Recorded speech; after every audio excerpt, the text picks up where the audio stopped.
Nous sommes le jeudi 17 novembre 2022 et vous écoutez le 10e épisode de la 5e saison du podcast Faut pas pousser les ISO.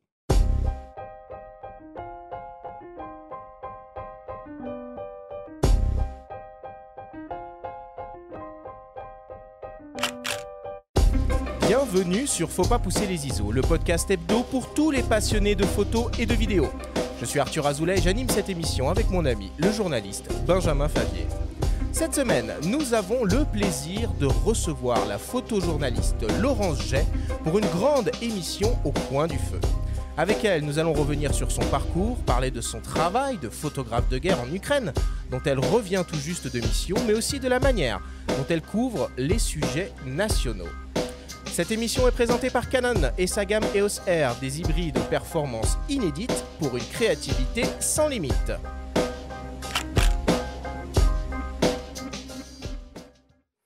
Et bah c'est parti pour cette 10e émission de la 5e saison. Salut Benjamin, comment vas-tu ce matin ? Salut Arthur, écoute, je suis super content, je suis très heureux que Laurent soit avec nous en tant qu'abonné du monde.fr. Je vois défiler ces images très souvent et j'ai plein de questions, on a plein de questions à lui poser. Évidemment. Salut Laurence, comment Bonjour, vas-tu ? ça va bien et vous ? Ça va très bien, on est très content de t'avoir avec nous dans le studio.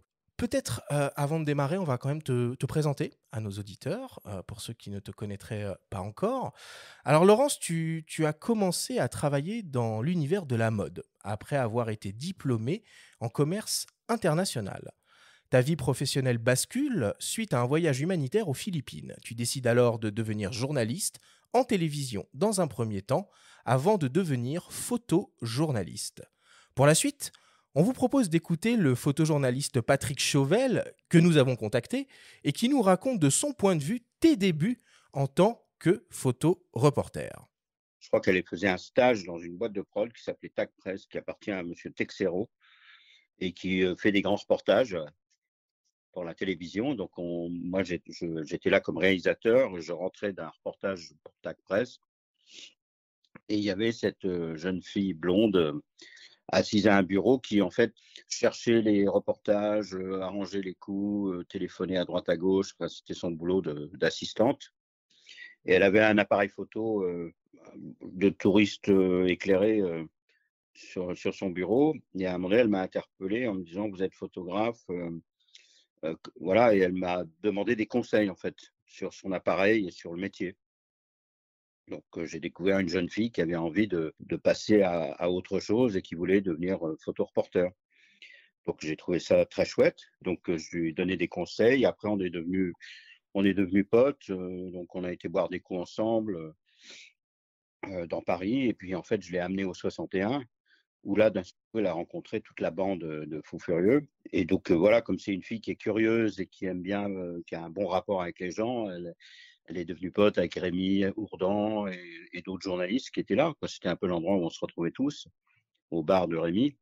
Voilà, et à partir de là, je l'ai un peu moins vue, parce que moi, je partais, et elle a commencé à bosser. Puis d'un seul coup, à ma grande surprise, j'ai vu sa signature arriver de plus en plus et j'étais très, très content pour elle. Je me suis dit: «Bah, voilà, ça, c'est une fille au moins qui a de la suite dans les idées» et j'ai vu la progression de son travail aussi. Elle travaillait de mieux en mieux en photo. Elle est très sobre, elle est à hauteur d'homme, si je puis dire et c'est pas pour rien que Le Monde l'a choisie tout le temps, hein, parce que Le Monde, ils savent très bien, faire leur choix de photographes qui sont efficaces et en plus, elle a cette qualité, ça je l'ai vu parce que je l'ai croisée à Baghouz. C'était le dernier carré des djihadistes il y a quelques années en Syrie. On s'est retrouvés plusieurs fois là-bas. On était un peu coincés par les Kurdes qui voulaient contrôler la presse. Et à un moment donné, on s'est retrouvés sur un toit où il y avait comme une sorte de photo opportunité organisée par les Kurdes, ce qui nous agace prodigieusement parce qu'on préfère être libre de travailler comme on veut. Et on était à peu près à 1,5 km, 2 kilomètres du front, mais on voyait les bombardements de l'endroit où on était. Et donc, j'ai pu discuter un peu avec elle. Et sur le plateau, où il rassemblait les prisonniers et faisait le tri. Elle m'avait raconté qu'elle avait réussi à rentrer en contact avec une Française qui était encerclée à l'intérieur de Baghouz, et avec qui elle maintenait un contact téléphonique en espérant à un moment donné tomber nez à nez avec elle quand elle sortirait. Donc là, on voyait bien que ce n'était pas qu'une photographe, même s'il était avec une journaliste du Monde, mais que c'était quelqu'un qui cherchait aussi des idées, enfin qui agissait comme un reporter, comme elle faisait ses enquêtes en plus de la journaliste. C'est-à-dire qu'elle, et c'est ce que m'ont dit des gens qui ont travaillé avec elle, c'est-à-dire quand elle est sur le terrain, elle fait ses photos bien sûr, mais elle cherche aussi des histoires, elle parle aux gens, elle s'intéresse à tout. Donc voilà, c'est devenu une vraie reporter photographe. Ouais. Il retrace pas mal le parcours. Ouais, c'est vrai. C'est Je lui dois beaucoup à Patrick Chauvel. c'est ton mentor un petit peu, Oui, tu dirais? il m'a vraiment donné envie de faire ce métier. Franchement, je l'ai rencontré effectivement chez TAC Presse, une agence qui m'avait donné ma chance alors que j'avais aucune expérience dans le journalisme. Et il m'a vraiment donné envie de faire ce métier. J'ai beaucoup écouté ses conseils. Il me présentait à beaucoup de gens qui m'ont abreuvé en fait de leurs histoires et qui m'ont vraiment donné envie de tenter. Et je lui dois énormément. Sans cette rencontre, je ne sais pas si je me lance dans ce métier. C'est vraiment un homme très généreux et effectivement, on s'est croisé à Barousse. C'est trop marrant.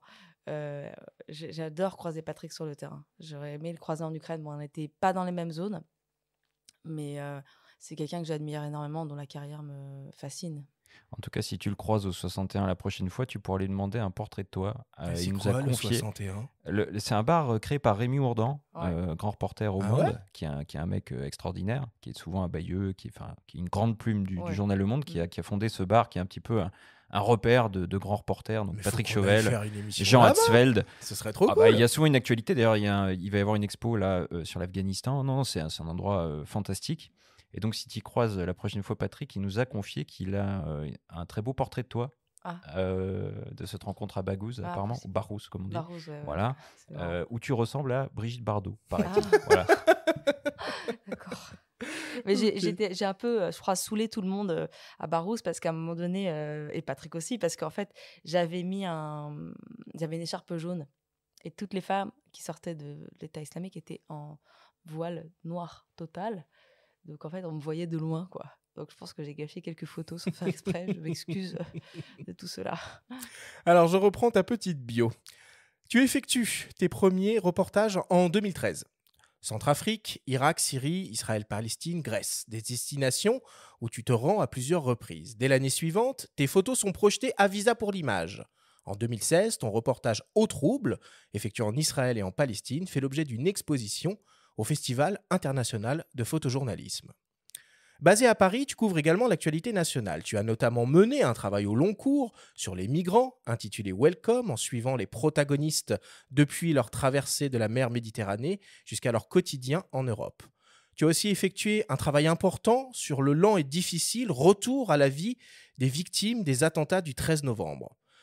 Ta couverture de la crise sanitaire en France est récompensée d'un World Press en 2021, le troisième prix dans la catégorie Information générale. Tu as aussi reçu le prix Polka Magazine en 2017 et le grand prix du festival Les Femmes s'exposent en 2020.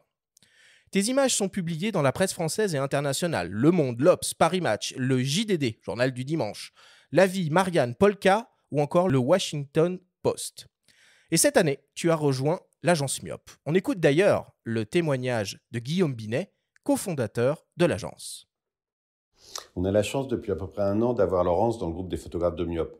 On connaissait bien sûr son travail, qui est souvent publié par le journal Le Monde, dont elle partage la grande rigueur journalistique. Et évidemment, ça nous a plu. On apprécie vraiment son approche des sujets. Elle est entière, elle est sans concession, sans artifice, et très très proche de ces sujets. Mais là, je pense que je vous apprends rien. Ce que nous, on a réellement découvert, on s'en doutait un petit peu, c'est une femme d'une énergie remarquable. Et dans notre métier, c'est très, très précieux. C'est d'autant plus précieux dans un groupe parce que cette énergie peut infuser et donner envie à ceux qui, de temps en temps, ont un petit coup de mou de recommencer et de travailler. Parce que Laurence travaille tout le temps. Elle est tout le temps à la recherche de quelque chose, tout le temps à la recherche d'un sujet. Quand elle a travaillé sur la pandémie, c'est sans commande qu'elle a commencé à arpenter Paris, vide. Elle en a eu un World Press. Les commandes sont venues après. Laurence met l'énergie du début, elle active les choses. Dans un groupe, c'est important. C'est important car l'énergie se transmet. Pendant longtemps, Laurence travaillait seule, elle n'avait pas d'agence, elle a choisi de nous rejoindre. J'espère qu'elle est contente. En tout cas, nous, on est très fiers et très heureux de pouvoir partager avec elle nos envies, nos idées et la suite de nos carrières photographiques. Et de l'aventure de l'agence qui a besoin de l'énergie de tout le monde. Et on sait que Laurence, on a à revendre et que, voilà, on espère que les années à venir seront riches. Bon, bah voilà pour cet impressionnant curriculum vitae et ces deux témoignages. Ça a changé quelque chose pour toi, le fait de rentrer dans une agence?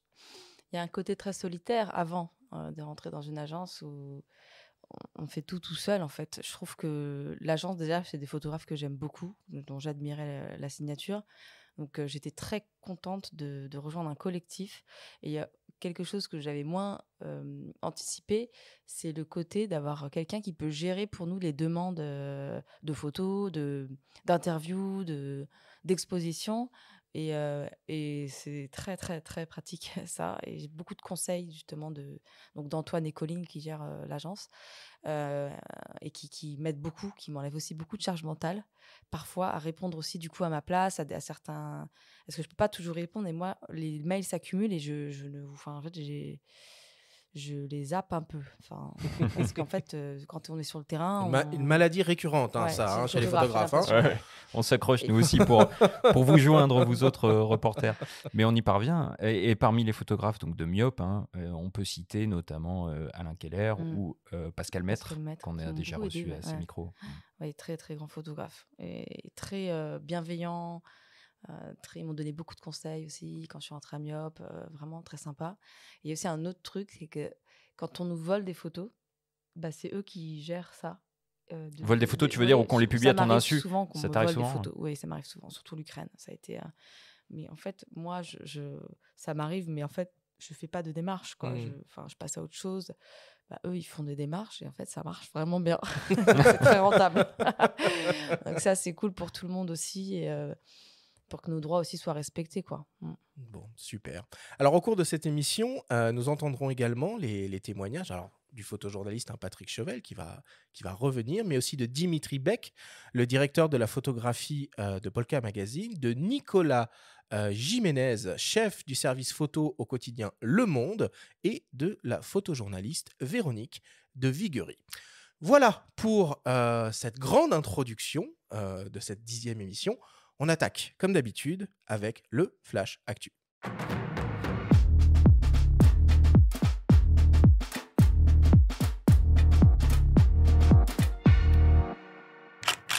Cette semaine, dans le Flash Actu, Pentax lance un nouveau réflexe. Sigma adapte son 18-50 mm en monture Fujifilm et il vous reste quelques semaines pour découvrir l'exposition Femmes, photographes de guerre à Paris.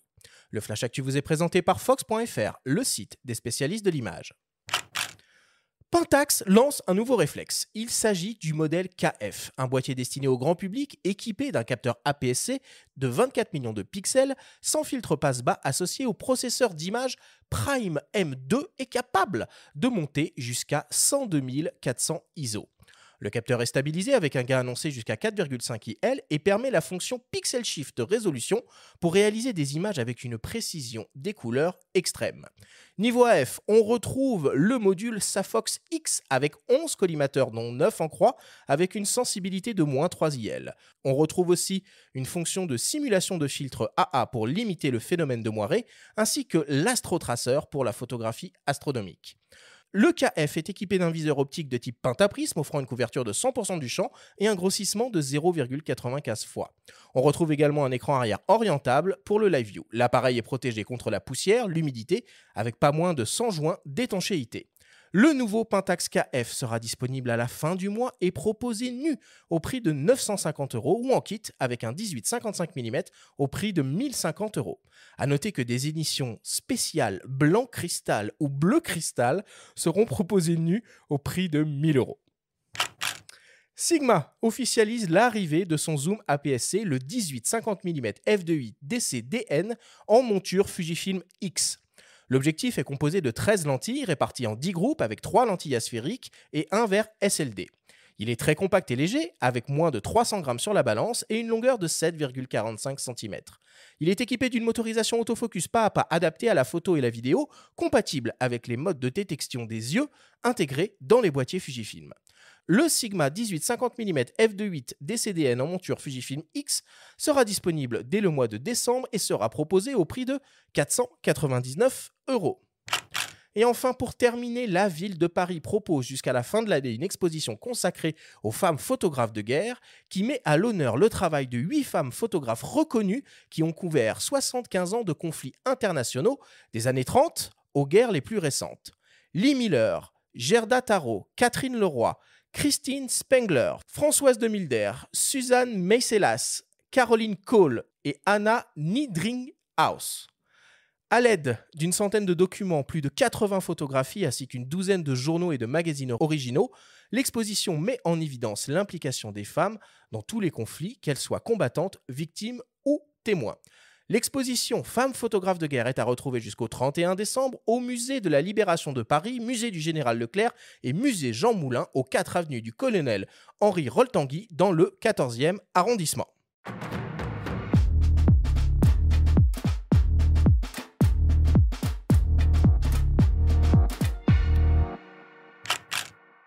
Alors voilà pour l'actu cette semaine. Benjamin, ôte moins d'un doute, j'ai l'impression qu'on est revenu 10 ans en arrière là. Ah oui, c'est un peu retour vers le futur que nous fait Pentax là, parce qu'en fait, il n'y a rien de nouveau sur ce boîtier-là. Non mais Hein. un réflexe grand public Ouais. avec des vieilles techno à 1000 balles, c'est du délire. Ouais, c'est très bizarre. On voit pas beaucoup Pentax depuis quelques mois. Là, ils ressortent un boîtier qui est en fait sorti il y a quelques années. Il s'agit du K70, donc ils font du neuf avec du vieux. Édition bleu cristal quand même, non peut-être? Ouais. Alors, j'irai pas plus loin dans les commentaires. Je vous invite à aller regarder une vidéo de nos confrères de DP Review qui font une présentation du boîtier qui résume plutôt bien les choses. Et que vous parliez anglais ou non, vous apprécierez, je pense, leur humour. En tout cas, moi, ça m'a bien fait marrer. Non, mais plus sérieusement, on attend de Ricoh, donc qui détient Pentax, des produits un petit peu plus originaux, comme ils savent le faire avec les compacts Ricoh GR. Bah qui, oui, même s'ils sont très imparfaits, ont un certain charme, ont une valeur ajoutée. Ils peuvent être... à raconter quoi. Oui, ou une vraie utilité. C'est-à-dire que c'est des boîtiers très compacts qui peuvent loger dans la poche avec un capteur assez grand, donc qui peuvent compléter ou remplacer un smartphone. Et là, c'est cohérent. Sortir un Pentax comme ça, déjà vu en 2022, je crois que j'ai pas besoin de rajouter, quoi. Laurence, j'ai vu que tu avais participé à une conférence ou une table ronde autour de cette exposition consacrée aux femmes photographes de guerre. C'est le cas, ouais. Tu l'as vu du coup l'exposition? Tu Pas peux encore eu nous... le temps de le voir. D'accord. Et moi non plus. Et je suis... Parce qu'en fait, c'était le soir, on pouvait pas visiter. Ah ouais? Donc, il faut que j'y retourne en journée, avant la fin, parce que c'est bientôt la fin, là. Ouais, ça Jusqu'à la approche. fin de l'année. Bah, c'est le syndrome, tu te dis, ah, j'ai du temps. Ouais, c'est temps. vrai, c'est moi, ça. je me le dis depuis des mois. Et en fait, là, tu fais bien Ouais. de nous rappeler ça, Arthur. C'est que... On aille la voir, cette exposition. tic. Elle est vraiment Ouais. bien. J'ai vraiment eu beaucoup de retours Ouais, de cette exposition, ouais. Donc, il faut que j'y aille moi-même pour vérifier tout ça. ouais, exactement. Mais bon, je vois les signatures. Je pense qu'il y aura pas de... Ce sera forcément une très bonne surprise. Des très beaux clichés. Oui, puis de la guerre du Vietnam jusqu'à plus récemment de Meiselas, enfin Catherine Leroy, Spengler, enfin ça a l'air vraiment top. Mais je vais pas le rater. Signalons dans la même veine la disponibilité de l'album de Reporters sans frontières consacré à Brassailles, qui est en vente. Hein. Dans Oui, ce on en a parlé la semaine dernière. On en a parlé, et ce 71e opus rend aussi hommage au courage des femmes journalistes, hein, à manière générale, dont les photojournalistes aussi. Il y a une belle double page où on apprend quelques infos, notamment sur la situation en Afghanistan, où près de 3 femmes sur 4 ont perdu leur emploi dans les médias depuis le retour des talibans au pouvoir.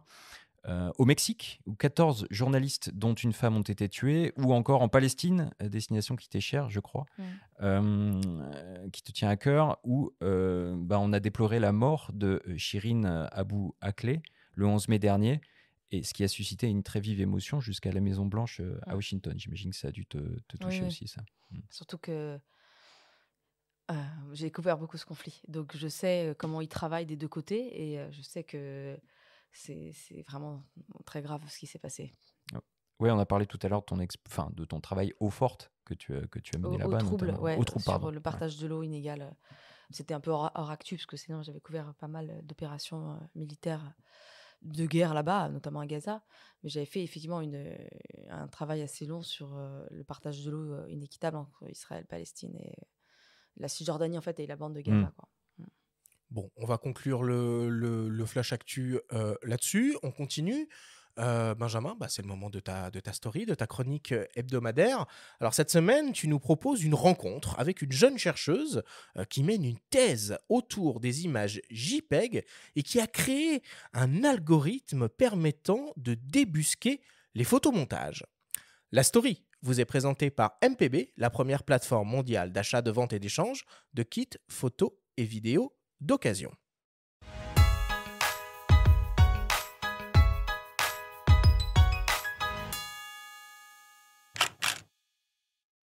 Tina Nikouka, bonjour. Bonjour. Vous êtes chercheuse à l'École nationale supérieure Paris-Saclay. Vous menez C'est bien ça. Actuellement une thèse intitulée « La vie secrète des images JPEG ».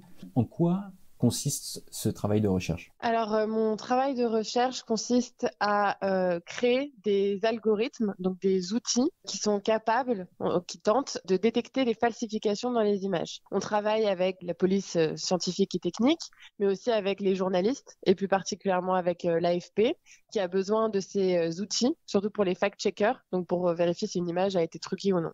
Quel a été le déclic qui a mené à cette conception? Comme tout étudiant qui souhaite obtenir un doctorat, je me suis rapprochée d'un laboratoire de recherche, donc celui où je suis actuellement, et donc de Jean-Michel Morel, qui est un grand mathématicien qui travaille donc en traitement d'images, qui a fait pas mal d'outils différents comme des bruitages d'images et de vidéos. Il m'a proposé donc de travailler sur la détection de falsification dans les images, donc dans une grande base de données d'images, d'avoir un outil qui était capable de dire quelles images sont truquées et lesquelles sont authentiques, car c'était un projet qui était lancé par l'ANR, l'Agence nationale de recherche en France. Donc tout a commencé comme ça. Vous dites dans un entretien notamment que vous avez accordé à Télérama.fr que vous aimez décrire souvent la vie ou la mue d'une image numérique.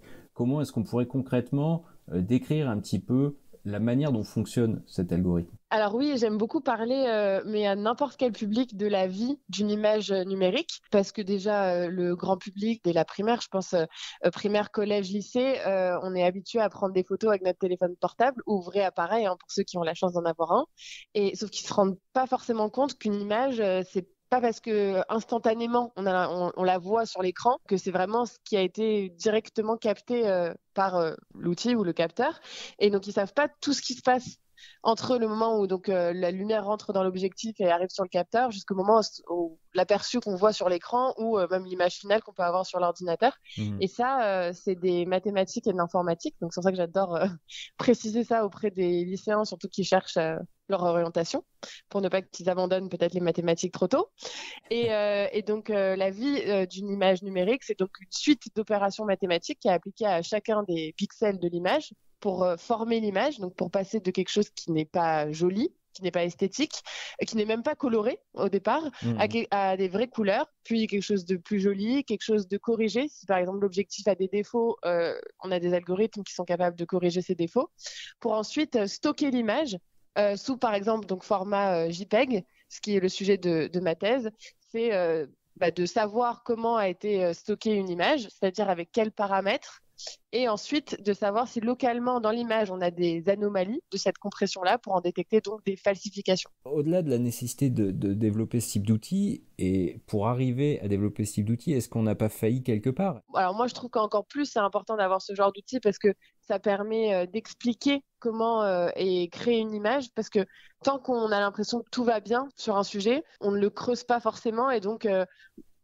cette connaissance de ce qu'est une image va rester dans le domaine de photographe et comme moi chercheur en traitement d'image, et c'est dommage. Par contre oui, ça montre bien qu'il y a quelque chose qui aurait pu être fait en amont et qui n'est pas fait. Si au départ on avait rajouté par exemple une sécurité, donc ça c'est possible, et il faudrait le faire, je crois qu'il y a des appareils photo qui vont s'y mettre, Leica et Nikon qui vont rajouter des contenus pour permettre d'authentifier qu'une image appartient à leur caméra. Donc ça c'est bien, mais ça n'empêche qu'il faudra toujours avoir des outils pour être capable de détecter s'il y a du faux, parce qu'une image elle va avoir une vie très très longue qui fait que on peut perdre ces informations en cours de route. Donc, soit on vivrait dans un monde parfait où tout appareil aurait ce contenu d'authenticité qui lui serait rattaché.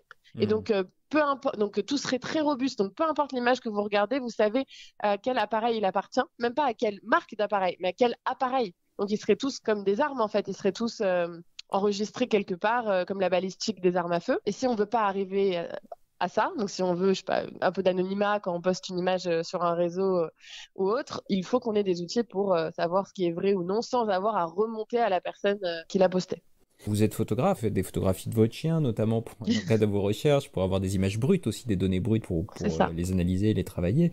Est-ce que vous parvenez malgré tout à vous détacher de cette grille d'analyse et à apprécier des photographies numériques sans arrière-pensée? Ah oui, moi, quand je vois une image, je n'ai aucune arrière-pensée. Les images retouchées, ça me dérange pas du tout. Je deviens pas parano quand je regarde des images.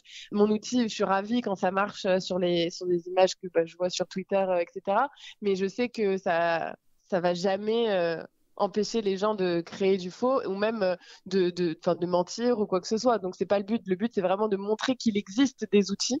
C'est pas de vaincre les photomontages du monde. J'adore la photo. J'adore même traiter les photos. J'aime beaucoup faire le traitement donc a posteriori à partir de l'image RAW. Pas forcément de manière artistique, plus peut-être technique. Donc c'est possible, mais ça m'amuse quand même. J'ai peut-être un œil un peu plus spécialisé pour voir tout ce qui est traces de compression. J'arrive plus trop à aller au cinéma par exemple parce que je vois la qualité qui n'est pas parfaite dans certaines zones de l'image. Et pareil, des photos que je vois sur Internet, parfois, elles me piquent plus les yeux à moi que d'autres, peut-être, c'est vrai. Et d'ailleurs, je renvoie à nouveau à cet entretien que vous avez accordé à teleramo.fr où on voit bien ces traces de compression avec la feuille froissée. L'exemple de la feuille froissée est assez parlant. C'est ma plus grande fierté de ma thèse, je pense. C'est pas trop dans le domaine de recherche, mais oui. En tout cas, mon algorithme est facile à expliquer parce que l'analogie marche vraiment pas mal, ouais. En tout cas, merci beaucoup de nous avoir accordé cet entretien, Tina. Merci beaucoup. Bonne chance dans vos recherches. Merci.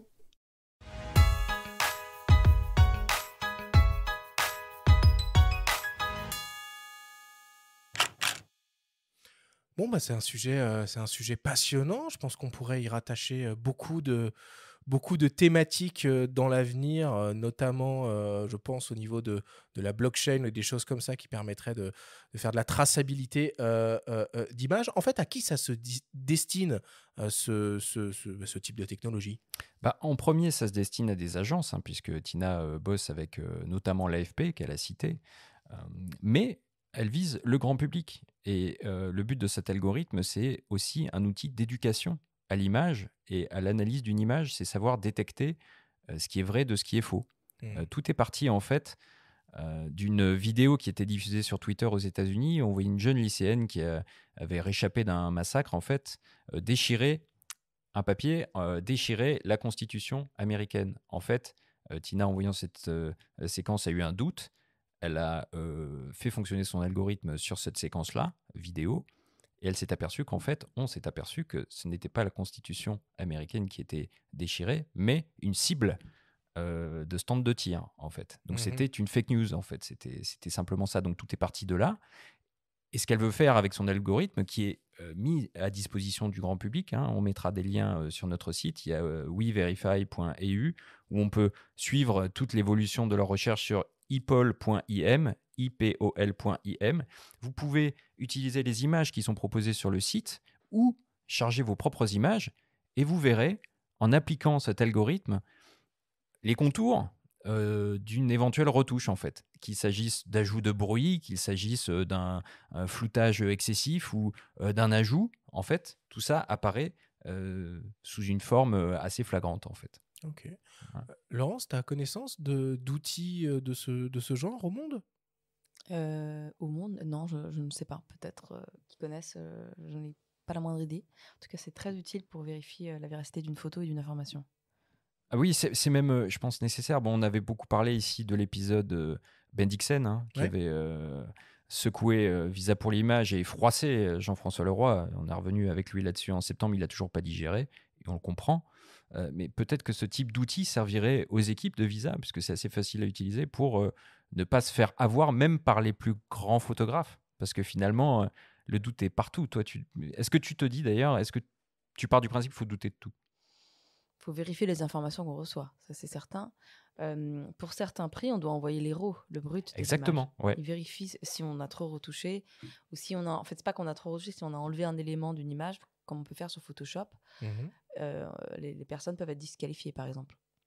Le WordPress, notamment.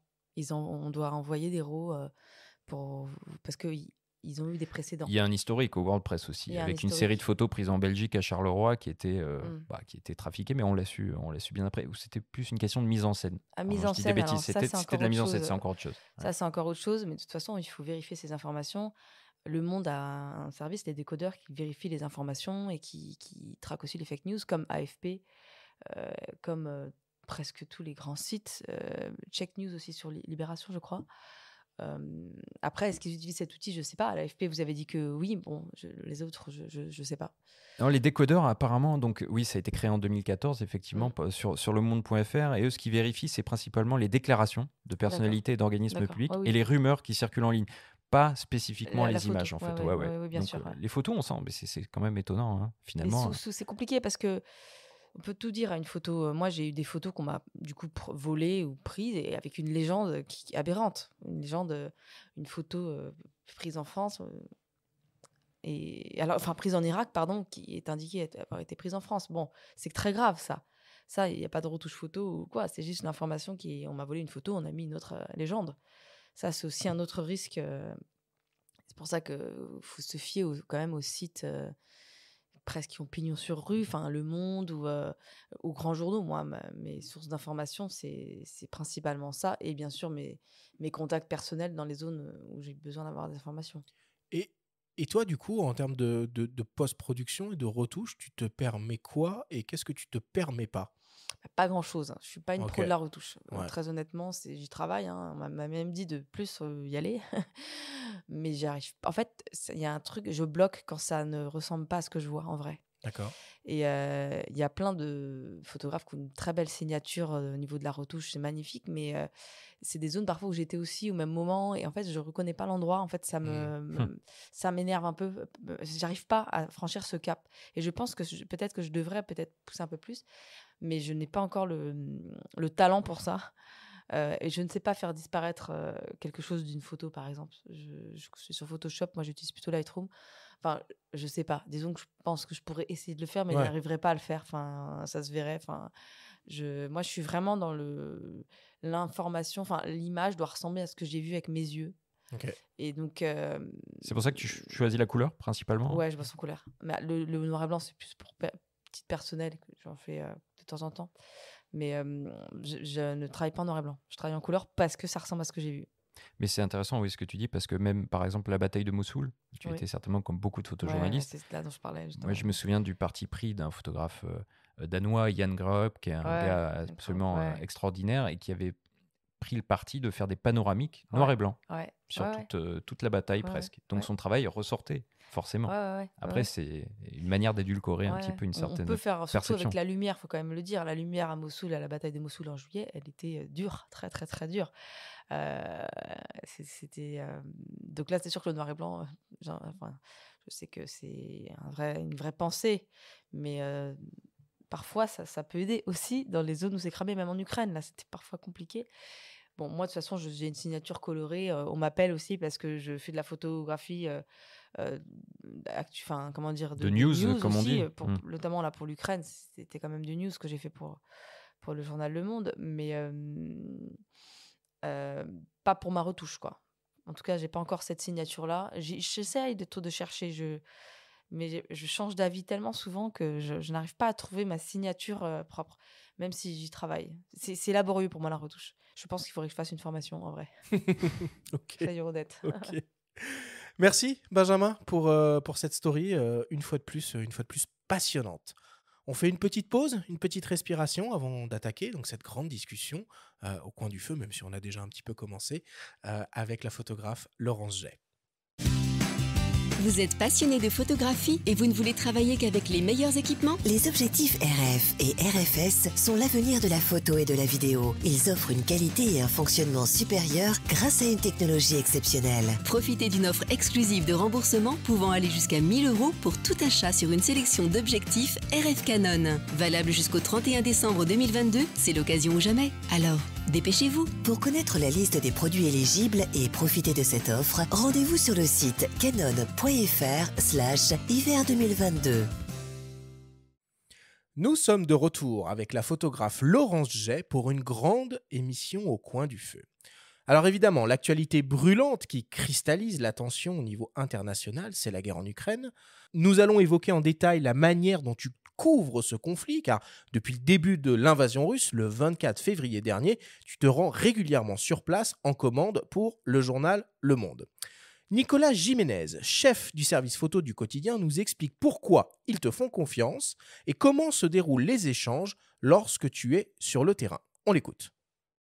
Pourquoi on travaille avec elle, c'est assez simple, hein. C'est que c'est une excellente journaliste et qu'elle est journaliste, ce qui n'est pas le cas de tous les photographes qui sont sur le terrain en Ukraine. Nous, ça fait très longtemps qu'on travaille avec elle et c'est à la fois parce qu'elle est journaliste et très bonne journaliste qu'on fait appel à elle, c'est certain.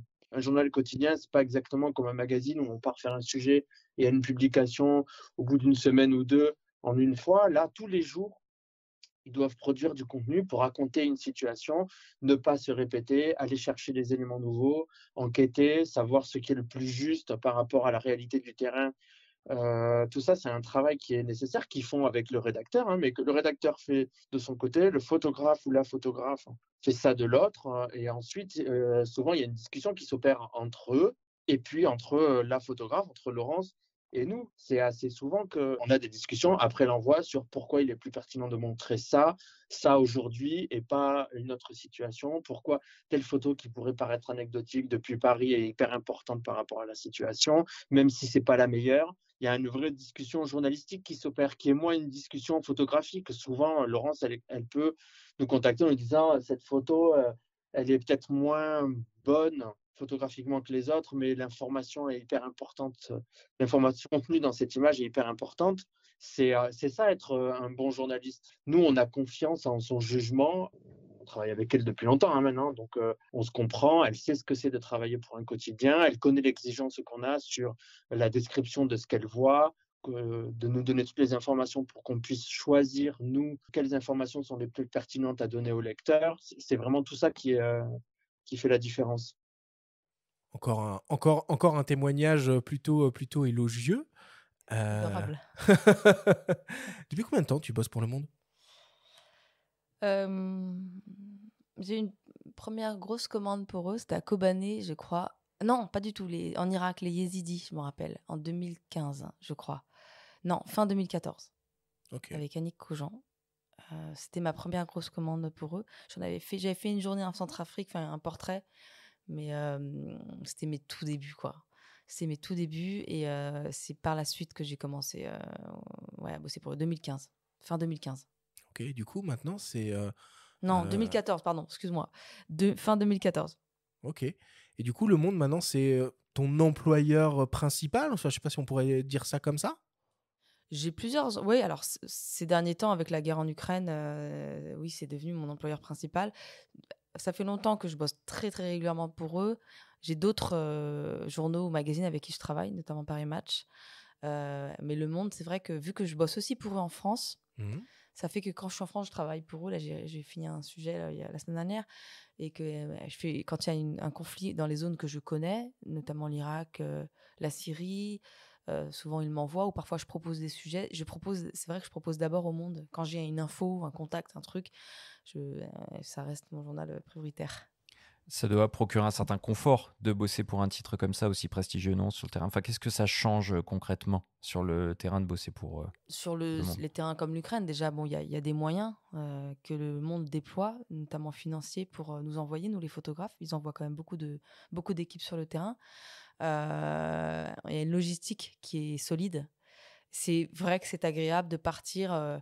on a notre billet d'avion qui est pris, on a un peu d'argent, enfin même beaucoup d'argent pour payer le fixeur, payer toute la logistique sur place. On est en binôme. Après, c'est quelque part, oui, c'est un grand confort quand même. C'est les frais qui sont absorbés, ce qui fait que toi, tu peux après avoir un salaire en plus des frais. Parce que Ouais, pour la plupart des pigistes, c'est un investissement de couvrir un conflit comme ça. Ouais, c'est ça, Pour les parce que là, freelances, tu pars c'est- sur commande. Là, en je fait. pars Ouais. sur commande. Ouais. C'est un énorme confort financier. Puis nos images sont vues, sont publiées. Enfin, c'est quelque chose qui pour moi est hyper important quand je photographie quelqu'un, que la photo est quelque part, qu'elle me donne pas son image ou son témoignage, j'ai envie de montrer au monde. Et je trouve que le monde, pour le coup, c'est une force de frappe qu'un autre média, ou que quand on est pigiste, on n'est pas sûr forcément de publier. J'ai commencé, je pourrais partir demain sans commande. Si un sujet m'intéresse et que j'en ai pas, c'est pas grave. C'est pas un problème pour moi non plus, parce qu'en fait, on s'arrange aussi financièrement. Moi, je mets de côté pour à un moment donné où on m'enverra moins, je pourrais repartir sur mes propres fonds. Et voilà. Mais c'est vrai que partir pour un journal comme Le Monde, c'est un grand confort, et c'est de savoir que nos images sont publiées dans ce journal, c'est quand même gratifiant, et surtout elles sont vues, elles sont lues. Enfin, ça pour moi c'est primordial dans mon métier.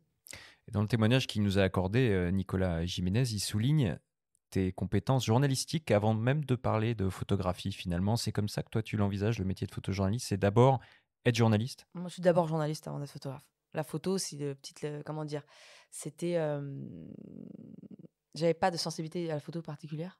Quand j'étais dans la mode, j'étais pas du tout photographe. J'ai assisté des shootings, je comprenais rien à la technique photo, on va pas se mentir.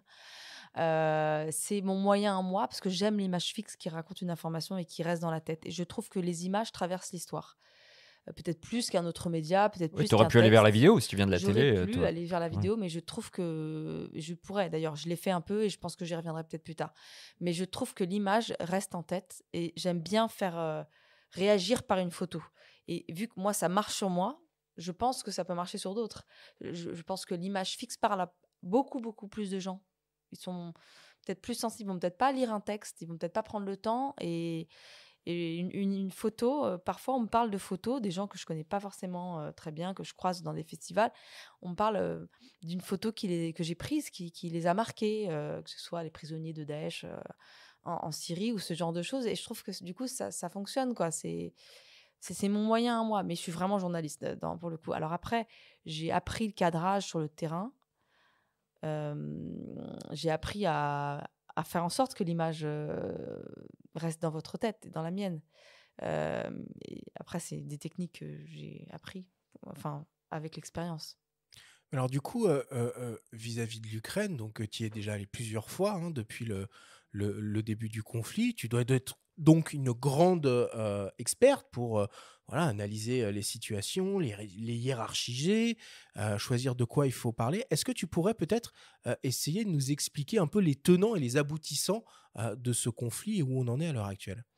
Bah là, c'est intéressant en ce moment ce qui se passe, parce que les Russes qui ont envahi l'Ukraine fin février, avaient pris beaucoup de territoire un peu par surprise, hein, très rapidement. Et là, ce qui se passe, c'est qu'il y a des contre-offensives ukrainiennes. Donc, il y en a une en septembre, c'était soi-disant vers Kherson. Et en fait, ils se sont mis dans le Donbass. Donc, ils ont récupéré très rapidement plusieurs villages. Du coup, les Russes se sont retirés. Ils étaient déjà retirés de Kiev, de la banlieue de Kiev, de Boutcha et d'Irpin, en avril, je crois. Il ne faudrait pas que je me trompe dans les dates. Et là, Kherson, aujourd'hui, par exemple, c'était une ville qui a été prise très rapidement au début, sans combat. C'est-à-dire que les Russes sont arrivés très facilement, ils ont pris la ville et ils ont contrôlé la ville. Donc la ville a vécu sous occupation pendant quelques mois. Et là, face à l'avancée des Ukrainiens, les Russes se sont retirés. Donc là, c'est intéressant, parce que c'est une énorme perte pour la Russie, Kherson, parce que c'était on peut voir sur une carte, capitale on invite régionale importante. les auditeurs à regarder une carte en même temps, peut-être qu'on t'écoute, parce que pour situer un petit peu les choses, Kherson, c'est une ville qui est au sud, au bord de la mer Noire, qui est très stratégique. Ouais. Le Donbass dont tu as parlé, qui se situe à l'est, Ouais. qui a été pris en 2014. Donc tout ça, on vous invite à regarder sinon aussi les lives sur lemonde.fr qui suivent la situation en temps réel et apportent beaucoup d'infos. C'est très intéressant ce qui se passe en Ukraine, et la façon, quand on a su que les Russes attaquaient. Pour moi, la Russie, c'est une armée régulière déjà, c'est pas un groupe armé. Donc, quelque part, ça fait peur. Puis ils sont attaqués, ils sont rentrés directement. Après, il y a eu beaucoup de défense ukrainienne, donc il y a eu beaucoup de pertes des deux côtés, mais aussi énormément côté russe. Du coup, ils ont adopté une stratégie qui a été de bombarder beaucoup plus. Je parle des lignes de front, hein, je parle vraiment de Donbass, tout ça, pour éviter les pertes dans leur rang. Mais malgré tout, ils ont énormément de morts en termes de soldats, franchement, russes. Surtout qu'ils ne ramassent pas les corps quand ils partent. Donc ça fait plein de soldats, de jeunes soldats ou de plus vieux qui sont... Non, mais par rapport à l'information et ce dont parlait Arthur, la connaissance d'un conflit pour le couvrir, il y a aussi la connaissance en temps réel sur place. Comment tu fais pour t'informer et avoir des sources fiables sur place? Déjà, mon collègue parle russe, Emmanuel Grinspan parle russe, avec qui je suis partie la plupart du temps dans ce conflit, il parle russe. Donc en fait, lui, déjà, il a plein de contacts. Donc il traduit beaucoup.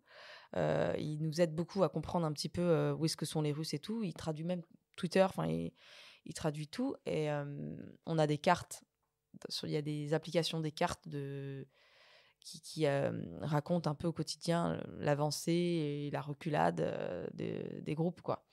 Donc, et après, moi, j'ai des contacts aussi que je me suis fait sur le terrain. J'avais 0 contact en Ukraine. Je suis partie, je me suis portée volontaire pour partir en Ukraine. Je devais à la base couvrir la campagne présidentielle. Donc, Petit changement de plan. Ouais. J'ai dit, bon, si vous avez besoin de personnes pour l'Ukraine, je suis partante. Donc, du coup, ils m'ont mis sur l'Ukraine. Mais je me suis fait des contacts assez rapidement. Donc, ça permet de savoir où ça en est dans un peu plein de villes. Et on suit l'actu de près. Et puis, on voit sur le terrain aussi ce qui se passe. On entend au bruit. Enfin, c'est très aussi intuitif parfois, hein.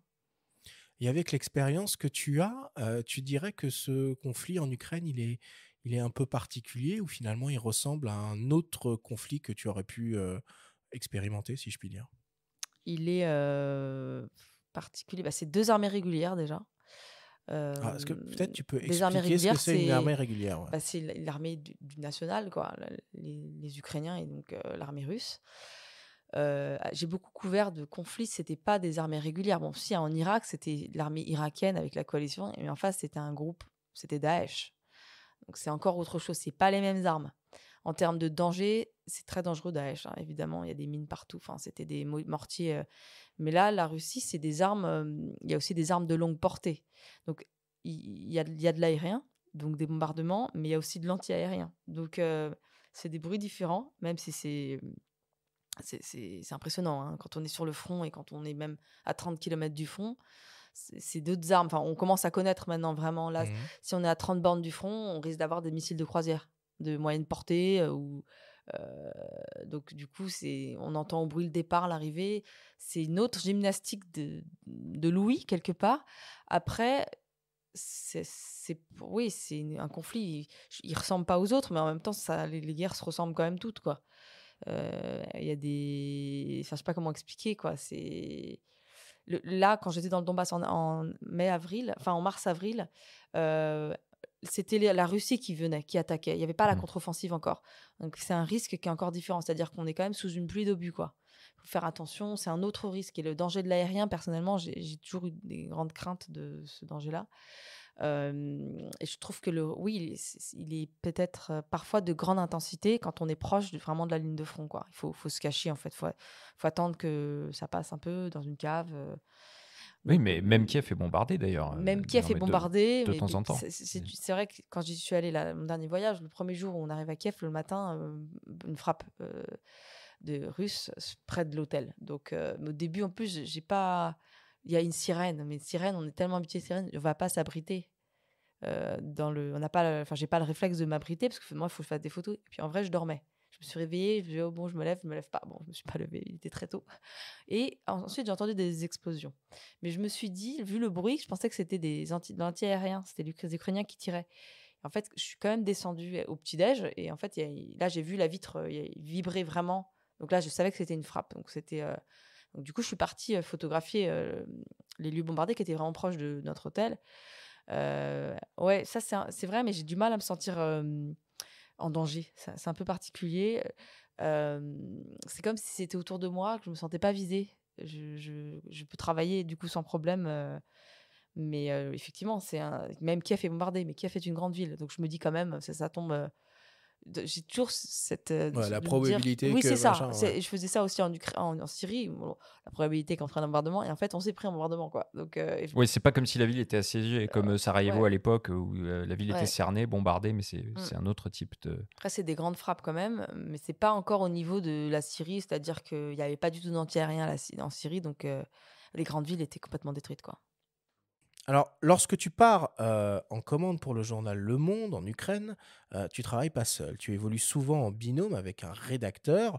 Pourtant, comme nous l'explique de nouveau Nicolas Jiménez, qui est, je le rappelle, le chef du service photo du quotidien, les positions et les points de vue, notamment par rapport aux lignes de front, ne sont pas forcément les mêmes selon que l'on écrit ou bien que l'on photographie. On l'écoute. Le principe du binôme sur le terrain, c'est qu'il faut que les mouvements se fassent de manière coordonnée. Il ne peut pas y avoir le rédacteur qui travaille dans un sens sur un sujet et le photographe qui fait complètement autre chose. C'est pas possible. Donc il faut les discussions qu'ils ont, elles tournent autour de qu'est-ce qu'il est possible de faire, qu'est-ce qu'il est possible de montrer. Voilà. C'est-à-dire que pour être concret, un papier pour raconter le front, un article pour raconter le front, vous pouvez le faire sans aller sur le front. Parce que vous pouvez débriefer des gens qui en viennent, discuter avec des généraux, vous approcher un peu pour avoir de l'ambiance, voir à quoi ressemble un peu le terrain, machin, sans forcément être sur le front. En photo, ça n'existe pas, se faire débriefer les gens qui reviennent du front. Sinon, ça serait des portraits. Et donc, du coup, il y a cette relation à mettre en place. C'est-à-dire qu'il faut qu'ils soient ensemble. À la fois, il faut qu'ils arrivent à se séparer pour que l'un puisse aller raconter des choses que l'autre n'a pas forcément besoin de voir parce que peut-être que pour son papier, ça sera beaucoup plus important au même moment d'avoir une discussion avec le général qui va décrypter la tactique. Enfin, vous voyez, je spécule là, mais c'est vraiment comme ça que ça fonctionne. Et donc, ils ont besoin beaucoup de se parler, de se raconter. D'abord, ils font souvent les entretiens ensemble et de voir comment ça peut se traduire en images parce que effectivement, le photographe ou la photographe, Laurence, elle a besoin d'aller voir pour qu'on puisse montrer à nos lecteurs. Le temps de l'écrit, c'est pas forcément le même que le temps de la photo. Et il faut qu'ils arrivent, eux, à faire coïncider ça pour que nous, on ait des publications tous les jours dans le journal. Là, en l'occurrence, sur l'Ukraine, où c'est quand même très compliqué d'aller sur le front, si la photographe, elle ne faisait que suivre le rédacteur, on n'aurait quasiment que des portraits. Mais du coup, donc, quand tu es en binôme avec un rédacteur, ça se passe comment? Vous êtes, c'est un truc hyper fusionnel? C'est une guerre d'ego? Comment ça se passe? Bah, ça dépend. Ça dépend du terrain. Effectivement, le front, c'est compliqué pour beaucoup de gens. Parce qu'en fait, c'est dangereux. Le front en Ukraine est particulièrement dangereux, comme ce que je disais tout à l'heure. Ouais. Les Russes, au moment où on y était, ils attaquaient beaucoup, beaucoup, beaucoup. Franchement, ça bombarde vraiment souvent, donc c'est un peu aléatoire. Donc, je comprends que ça puisse empêcher, enfin, que certaines personnes ne souhaitent pas s'y rendre. C'est totalement légitime. Mais du coup, c'est vrai que nous, on a quand même besoin d'y aller un peu, quoi, pour raconter. Donc, moi, je me suis séparée plusieurs fois de mon rédacteur qui ne voulait pas y aller il préférait rester en ligne arrière. Mais je pense que c'est pas simple de la séparation quand même. Dire, moi, j'ai aucun problème à bosser seule. Mais parfois, c'est pas simple. J'ai senti parfois que il voulait quand même venir en même temps. Voilà. Après, il a compris qu'il fallait pas qu'il vienne. Il fallait plus qu'il reste derrière et que du coup, je m'y rende seule. Après, je lui débriefais mes journées. C'est vrai qu'on rencontre vraiment des personnages et on voit vraiment ce qui se passe quand on est devant, quoi. Pour moi, c'est vraiment important de l'avoir en photo. Que la vie continue, que les soldats tiennent leur position, ce genre de choses. Il faut quand même aller les voir pour se rendre compte. On ne peut pas toujours croire ce que nous disent des gens qui ne sont pas sur le front, qui racontent le front sans y être, ou des généraux qui peut-être ont leur intérêt personnel, enfin leur intérêt militaire de raconter quelque chose. C'est bien d'aller voir sur place, quoi. Mais on peut se séparer. Moi, c'est mieux de se séparer parfois, plutôt que... Enfin, bon. Oui, parce que c'est l'école CAPA, du coup, c'est aller au plus près pour finalement témoigner d'un conflit en tant que photographe. Mais ça veut dire, si tu prends la décision d'aller sur le front, le fixeur, il vient avec toi, il reste avec le rédacteur, ça doit créer aussi il vient avec moi, petites tensions. Hein. Mon collègue parle russe, il n'a pas besoin de traducteur. Moi, j'ai besoin de traducteur. Je trouve mes contacts sur place, donc il est venu avec moi. Puis du coup, j'ai bien fait attention qu'il voulait venir, qu'il... Oui, parce que tu prends une responsabilité, forcément, quand tu prends cette décision. Ouais. c'est dur pour moi de prendre cette décision. Après, il voulait vraiment venir. Le chauffeur voulait venir aussi, mais il est venu, mais il nous a attendus, quand même pas sur le front, quoi, un peu plus loin. Un militaire m'a amené sur le front. Et dans la ville, je voulais pas que mon chauffeur, qui était génial, prenne trop de risques non plus. Mais c'est nécessaire d'y aller. Et je pense qu'il y a des rédacteurs, c'est pas leur truc. Et c'est pas grave, en fait. Ils ont pas envie de prendre de risques. Je comprends, c'est flippant. Franchement, moi aussi, parfois, faut réfléchir, quoi. C'est pas une décision anodine. Donc, du coup, c'est pas grave si on se sépare. Mais parfois, ça peut être la personne n'a pas envie de se séparer parce qu'elle se dit que j'aurai des trucs peut-être qu'elle n'aura pas, ce qui est le cas. Mais au final, il faut se séparer. Moi, je me suis séparée beaucoup, parfois de mon confrère. Et on a quand même très bien travaillé ensemble. Et toi, tu vas donc parfois sur le front au plus près, donc c'est important d'être accompagné aussi pour comprendre, surtout si tu parles pas la langue, parce qu'il faut quand même que tu apportes des informations liées aux images. Tout à fait. Donc, quelle est la part de rédaction dans ton travail, d'écriture de légendes ou de renseignements de données, IPTC, je sais pas, avant d'envoyer tes je photos? note tout. Ouais. Je note l'identité, je note ce qui se passe, je raconte. Et souvent, quand je suis seule, je fais un gros mail où j'explique. Et ça m'est arrivé aussi d'avoir des commandes sans faute, sans rédacteur. Et du coup, là, je fais les interviews, je fais un verbatim, en fait. Si j'avais le courage, je pourrais l'écrire toute seule, l'article, parfois. Mais pas forcément sur l'Ukraine, sur d'autres terrains. Mais je ramène toutes les infos. Et je vérifie beaucoup les infos sur le terrain. Et dans quel ordre ça se passe, du coup? Est-ce que c'est d'abord la photo et après le texte? Ou c'est d'abord le texte et le sujet, et toi qui vas chercher la photo pour l'illustrer? Ça dépend. Ça dépend quel terrain, ça dépend. Ça peut être les deux en même temps, hein. Mais parfois, il avait des interviews, je venais pas parce que c'était pas. J'avais plus intéressant à faire sur le terrain, vraiment. Ça dépend. Mais au début, on reste avec lui pour comprendre le sujet, savoir de quoi on va parler. Puis moi, en écoutant les interviews, je peux avoir des idées de photos. Très important de savoir ce que les gens racontent pour pouvoir le raconter après en images. Donc, c'est comme ça que je travaille. Mais j'ai pas de problème à partir seule avec le traducteur ou le fixeur pour raconter le Donbass. Il fallait aller sur le terrain. Il ne fallait pas rester à 30 km du front parce qu'on ne voit rien à 30 km du front, à part les missiles de moyenne portée. Il faut se rendre proche, il faut parler aux gens qui sont restés, qui ont décidé de rester. Après, on trouve des stratégies. Il est quand même venu parce qu'on a fait des sujets dans les abris antinucléaires.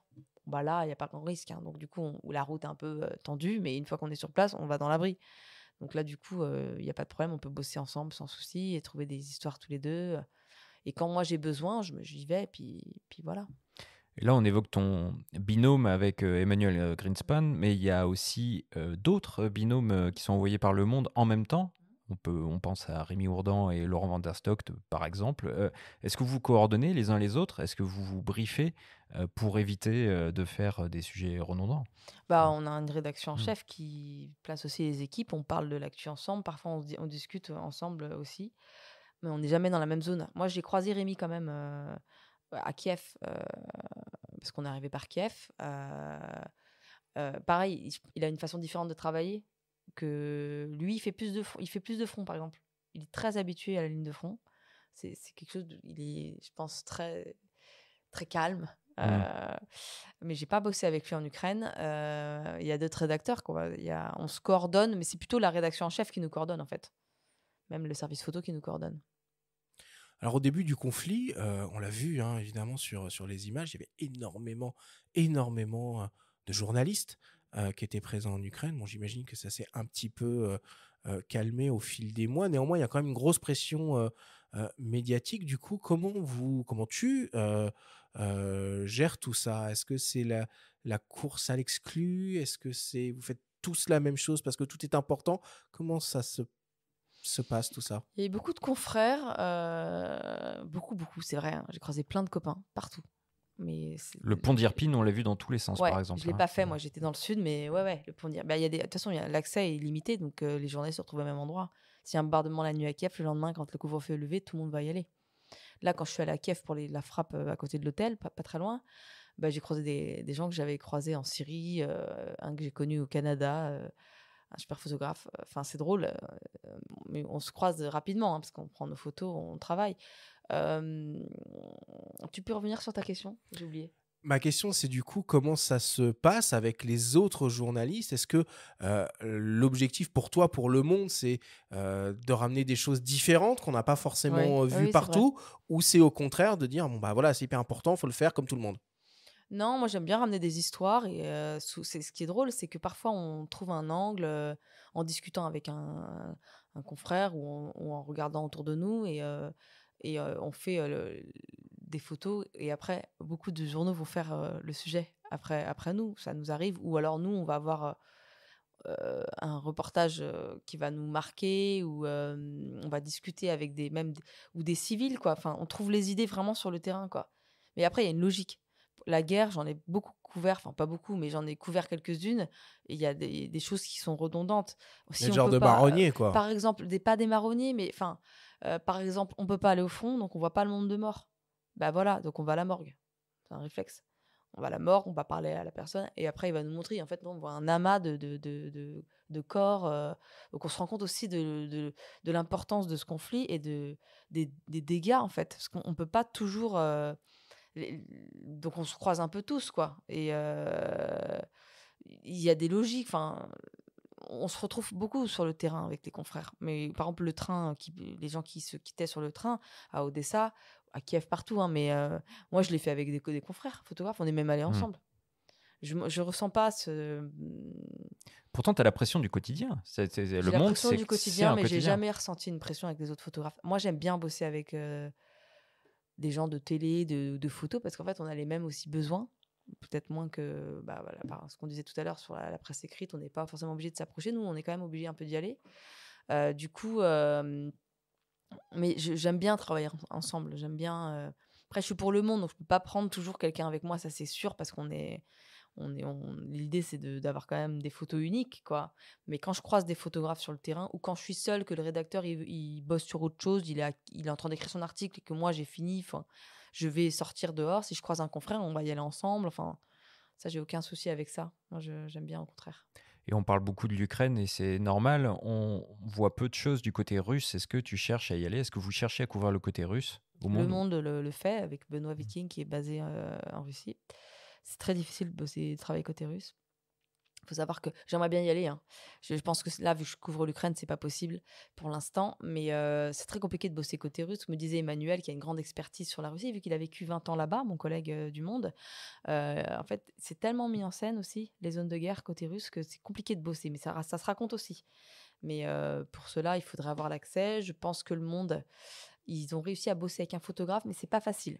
C'est très difficile. Et puis, il faut choisir un photographe qui n'est peut-être Détaché détaché parce que de l'opinion oui russe. peut-être parce que s'il est dans la propagande ça va être des photos qui racontera pas vraiment la vérité peut-être plus à un point de vue et ça je pense qu'il faut attention mais Benoît Viking il a des contraintes hein, il peut pas tout dire dans ses papiers mais lui, il est à il y a Moscou. des mots qu'il peut pas dire en fait qui sont Mm. interdits notamment guerre je crois il dit opération spéciale mais lui il est basé en Russie et il travaille très bien il raconte vraiment du mieux qu'il peut la société russe face à ce conflit quoi donc il appuie à la Mariupol aussi par ailleurs donc en photo je pense que c'est plus compliqué. Patrick Chauvel, que nous avons entendu en début d'émission, était l'un des premiers journalistes étrangers sur place. Depuis, il se rend régulièrement en Ukraine pour mener une enquête avec Reporters sans frontières dans le but d'élucider le meurtre de son fixeur, le photojournaliste ukrainien Max Levin, qui l'accompagnait sur le terrain. On l'écoute. Moi, je suis arrivé avec Nicolas Delessal de Paris Match le 18 février à Kiev. J'avais appelé Match en disant ils vont y aller, quoi. Donc, on est arrivé par un vol Air France régulier avant l'offensive russe. Et on a commencé le reportage à Kiev. D'ailleurs, les gens de Kiev nous disaient mais pourquoi vous êtes là? Les Russes ne vont jamais attaquer. Et ensuite, on est parti dans le Donbass pensant que l'offensive démarrerait dans le Donbass. Là, on s'est trompé. Enfin, je me suis trompé. Mais on a travaillé un peu dans le Donbass avec ce photographe ukrainien qu'on m'avait recommandé comme fixeur parce qu'il avait besoin d'argent. Mais c'était un photographe très connu en Ukraine. Et tout de suite, ça a été, j'ai repéré tout de suite le bon gars qui travaillait bien, qui était honnête. En plus, il avait une gueule de surfeur, quoi, américain. C'était vraiment un mec très sympa, très, très offensif, très courageux. Donc, on s'est tout de suite entendu et on a commencé à bosser dans le Donbass. Je me rappelle, il roulait comme un malade de nuit, sans phare, la tête penchée à l'extérieur de la Jeep parce qu'on était sur les premières lignes, les Russes n'étaient pas loin. Il fallait vraiment pas se gourer de route parce que tout est miné autour. Enfin bref, c'était rock'n'roll, quoi. Et il était très calme. On se demandait avec le type de match s'il n'était pas fou furieux, mais il semblait très calme. Et ensuite, quand il y a eu l'offensive sur Kiev, il nous a dit, moi, il faut que je remonte sur Kiev pour mettre ma famille en sécurité, parce qu'il a 4 enfants. Et du coup, on s'est dit, on se retrouve plus tard. Nous, on est remonté sur Kiev avec le journaliste de match pour faire les combats autour de Kiev, pendant qu'une autre équipe de match était dans Kiev. Et après, je n'arrivais plus à le joindre, sa fiancée non plus. Et en fait, il avait été capturé par les Russes et il a été exécuté. Quand j'ai su ça, j'en ai parlé à RSF qui était déjà au courant parce que c'est leur métier. Et on a décidé de faire l'enquête ensemble. Et on a trouvé beaucoup de preuves, beaucoup de choses. On a fait 2 voyages rien que pour ça. On a rencontré ces 3 femmes, on ne savait pas qu'il en avait 3. 2 ex et une actuelle, plus ses enfants, ses amis, militaires et photographes. Et on les a invités à Bayeux. Ils sont venus à Bayeux, les 3 femmes, les 4 enfants, son ami photographe, et on lui a rendu hommage. Et c'est pas qu'à lui, en fait, et c'est pas que pour lui. Bien sûr que c'est pour lui, mais c'est aussi un hommage à la presse ukrainienne dont on parle pas assez et qui font un travail extraordinaire. Ils nous agacent un peu parce qu'ils ont des autorisations qu'on n'a pas. Merci les mecs qui font des tweets. Mais bon, même si on est un peu agacé parce qu'ils ont des accès qu'on n'a pas, on sait qu'on est meilleur qu'eux. Donc on arrivera à passer à un moment donné. Mais voilà, donc plus sérieusement, c'est un hommage à ces journalistes qui, contrairement à nous, ne peuvent pas dire quand ils en ont marre, je rentre. Ils restent sous les bombes, en fait. Alors, ce témoignage, il montre 2 choses. L'importance des fixeurs, évidemment, mais aussi à quel point personne n'est à l'abri. On a vu aussi avec l'assassinat de Frédéric Leclerc Imhoff, journaliste de BFM TV. Les journalistes sont clairement pris pour cible. Oui, j'ai l'impression. Alors, je sais pas trop l'enquête ce qu'a donné sur Frédéric Leclerc, mais effectivement, il s'est pris un éclat d'obus, c'est ça, dans le Donbass. Je sais pas s'il était visé ou non, mais les Russes, ils regardent pas. Là, Mark Levin, hein Max Levin. Max Levin, ouais. ouais. Ouais, il y a eu d'autres journalistes qui ont été pris pour cible, notamment de Sky News.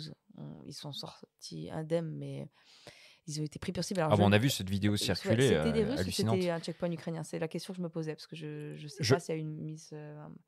Probablement des Russes, en tout cas. Ouais. Ça ne m'étonnerait pas. Et une voiture presse. Ouais, en fait, nous, on mettait presse, mais... Parfois, je sais, c'est difficile de savoir s'il faut le mettre ou pas. Par exemple, pour Daesh, on ne le mettait pas en Irak ou en Syrie, parce qu'on était plus visés par l'État islamique. Oui, de toute façon, il y a des dommages collatéraux, c'est sûr, et il y a aussi, je pense, des journalistes qui sont visés, quoi. Vous avez forcément entendu parler des 2 photographes d'AP, le vidéaste Evgeny Maloletka. L'Associated Press. Et de Maloletka, qui a été primé à Visa. Chernov, qui a été primé aussi, qui sont restés à Mariupol et qui ont dû fuir qui ont été aidés par l'armée ukrainienne parce que ils étaient recherchés par l'armée russe, qui en aurait fait des pantins probablement, c'est-à-dire de nier tout ce qu'ils auraient mis devant une caméra en leur demandant de nier tout ce qu'ils avaient vu. Ça, c'est ce qu'ils font régulièrement. Donc, c'est grâce à eux notamment qu'on peut affirmer que la maternité de Mariupol a été bombardée. Elle a bien été visée. Contrairement à ce qu'ont dit certains politiques. Une victime sur Instagram, une victime de cette attaque qui a témoigné. Elle ressort ensanglantée de cette attaque, qui a témoigné du côté russe, parce qu'après elle a été réfugiée du côté russe. Elle a été forcée de dire qu'il n'y a pas eu d'attaque à la maternité. Donc en fait, bon, les journalistes sont quand même l'ennemi de cette guerre, ça c'est certain, du côté russe. Et toi, concrètement, comment tu gères ta sécurité ? Le bruit, comment dire, c'est difficile en avance, on ne sait jamais ce qui va se passer. Frédéric était dans un endroit où nous étions allés, ça peut arriver, en fait, là, je trouve que le risque était très aléatoire avec les bombardements côté russe. C'est dès qu'il y a une salve, faut aller se planquer, quoi. Moi, je regarde les murs porteurs. Quand vraiment c'est proche, je vais dans un abri, enfin une cave. Souvent, c'est pas des abris par ailleurs, c'est des caves en sous-sol. On attend que la salve passe, parce qu'il y a souvent des réponses, en fait. Ils se répondent entre eux, hein, c'est normal. Et puis bon, les Russes, vraiment, ont fait tapis de bombes dans le Donbass. Donc, faut vraiment... c'est aussi une question de chance, hein, ça c'est sûr. Mais ça commence aussi par l'équipement. Qu'est-ce que tu Ah oui. portes sur place? Par exemple, Ouais. Patrick Chevel nous a confié, là c'est un extrait qu'on a écouté, on a longuement échangé avec lui. Il nous a confié que Max Levin, dès qu'il quittait sa voiture ou dès qu'il quittait un endroit, il mettait son gilet pare-balles. Ouais, c'est un Toi, réflexe qu'il faut avoir. tu portes le gilet, le casque? Tu portes le gilet, le casque quand il te faut, pas toujours. Pas toujours. Mais là, on a des nouveaux gilets que le Monde nous a fournis. Ça, c'est aussi un grand luxe d'être envoyé par ce journal, c'est qu'ils sont légers. Et du coup, je peux le porter plus facilement qu'un autre, parce que pour moi, le poids est important. Ça pèse combien à peu près? T'as une idée? Ceux d'avant, ils étaient très très lourds, hein, 15 kilos peut-être. Celui-là, Ah ouais. il pèse léger, 5-6 kilos, je pense. Mais bon, plus le matos, plus le casque. Après, sur la ligne de front, je vais le porter, c'est sûr. C'est certain. Mais on a aussi des trousses de sécurité, enfin des trousses de secours, pardon. Puis après, on voit au bruit. Moi, je reste jamais longtemps. J'ai des règles, hein. Il y a une frappe, je vais photographier. Je reste pas longtemps parce qu'il y a souvent un autre qui arrive, comme en Syrie. Je fais les photos. Dès que j'ai fait les photos, je m'en vais, quoi. Mais tout ça, tu l'as appris sur le terrain ou c'est via des formations que tu as suivies? Parce qu'il existe des Il formations. existe. J'en ai fait une, mais faites par l'armée, auprès de l'armée Ouais. française. Hein. Ouais. J'en ai fait une bien, mais je l'ai pas fait au début de ma carrière. Je l'ai fait en 2019, je crois. Fin 2018. J'ai expérimenté plein de choses sur le terrain. En Syrie notamment. Et à Mossoul. École Chauvel, quoi. Ouais, beaucoup de choses. Et j'ai des intuitions pour les mines. En vrai, je suis très stratège sur le terrain, comment je me déplace. Hein. Si je suis avec des militaires, je me mets derrière. Derrière eux. Je ne vais pas être en première ligne. Hein. Je me mets derrière. Je marche dans leurs pas par rapport aux mines. Et après, il y a des réflexes que j'avais bien. Et quand j'ai fait la formation, des réflexes que j'avais peut-être moins bien. Mais voilà, c'est du feeling, quoi. Patrick, dans son témoignage, il évoque un peu les autorisations et les accréditations. C'est difficile. Comment ça se passe? À qui on discute en Ukraine pour avoir le droit d'aller au plus près? Faut une carte de presse ukrainienne délivrée par l'armée qu'on a demandé, qu'on a eu. Et ça nous permet de passer les checkpoints. Elle est valable combien de temps, cette carte? Je sais pas. Chaque fois tu reviens, non, je la refais dois pas. refaire, Non, je monte toujours la même. Pour l'instant, ça passe. Donc, je sais pas. Après, les autorisations, ça se gère avec... quand c'est avec l'armée, c'est avec la communication de l'armée. Et c'est pas facile. C'est pas facile. L'accès, il s'est un peu fermé ces derniers mois. Donc, pour quelle raison? Parce qu'ils auraient presque tout intérêt à ce que vous couvriez tout ça finalement. Mais il y a une propagande ukrainienne aussi quand même. Enfin, on parle de propagande russe. Dans toutes les guerres, on ne peut pas tout montrer. Par ailleurs, pour des raisons de sécurité, de ne pas donner une position qui pourrait indiquer aux Russes où se trouve un groupe armé. C'est pour ça que quand je publiais dans le Donbass, je ne disais pas où c'était, je ne disais pas quand c'était.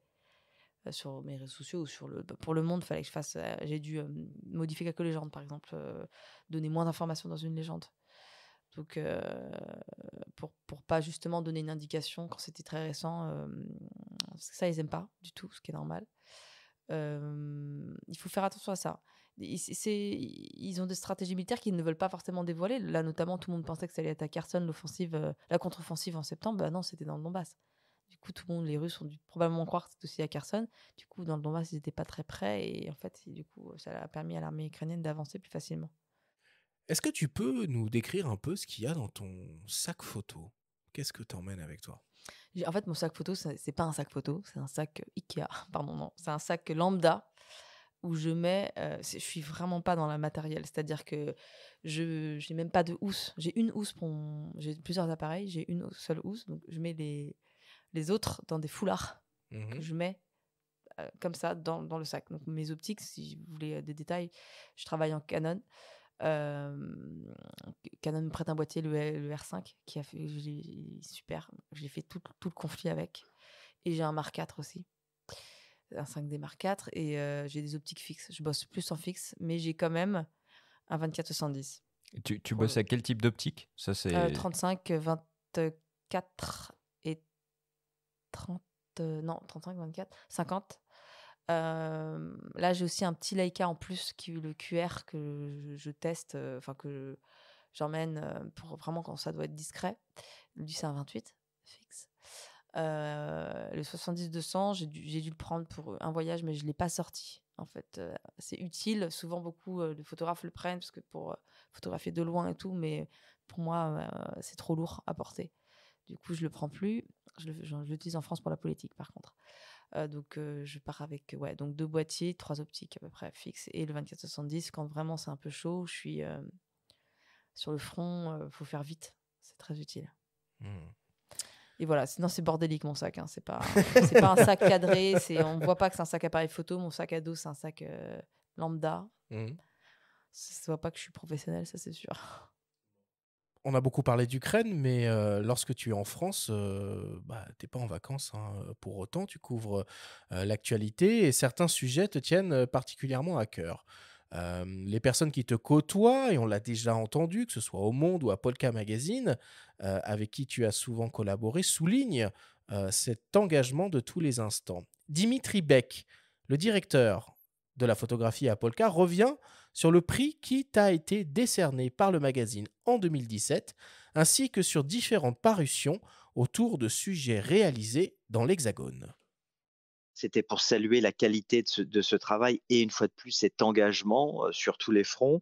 Nous, on a depuis de nombreuses années travaillé avec elle. On avait fait la couverture avec un des sujets qui était très important, je dirais un sujet français mais aussi international. C'était les 100 jours après les attentats terroristes du 13 novembre 2015. Elle est allée en photographie chroniquer, rencontrer les survivants, les témoins, les commerçants, les voisins du Bataclan, de la belle équipe, la bonne bière, tous ces cafés, ces restaurants pleins de vie. Elle allait aller raconter ce quotidien-là. Et d'ailleurs, la photo de couverture était un couple qui s'embrassait, pour dire qu'il y avait un retour à la vie après, malgré la douleur de tous ces attentats terroristes.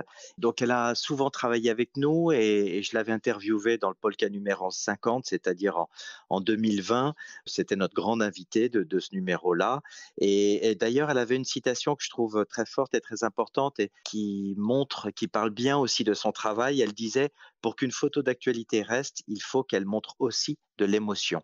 Et c'est ce qu'on retrouve souvent dans ces photographies, parmi le fait d'aller couvrir, d'aller sur le terrain voir les guerres. Eh bien, elle va aussi raconter, faire le récit des conséquences de la guerre. Et elle avait pour nous, on avait publié dans Polka aussi, ça c'était dans les numéros 32 et numéro 40 de Polka Magazine, avait suivi la route et l'installation d'une famille soudano-éthiopienne qui est arrivée en France en juin 2015. Et elle avait chroniqué la vie de cette famille qui au départ était donc un couple, un homme avec une femme et qui ont donné avec un petit garçon.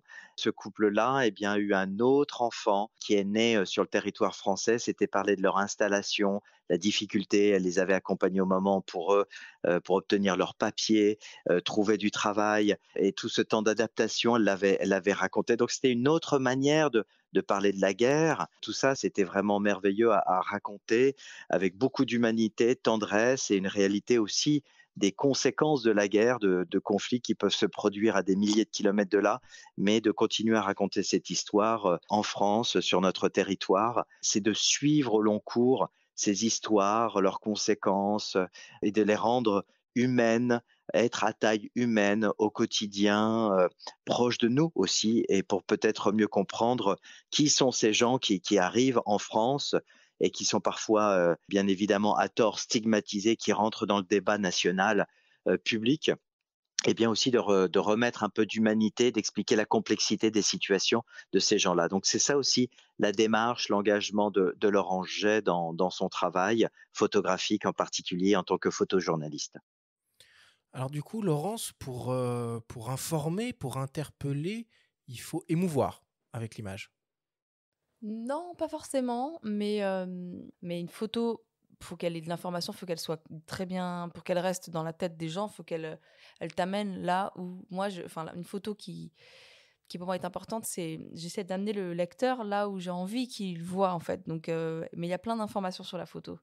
Donc, et d'abord, la information principale, oui, c'est souvent des gens qui sont dans une émotion forte, mais si on regarde autour, il y a plein d'informations et il suffit de soigner son cadrage pour que la photo, elle imprègne dans votre tête, quoi.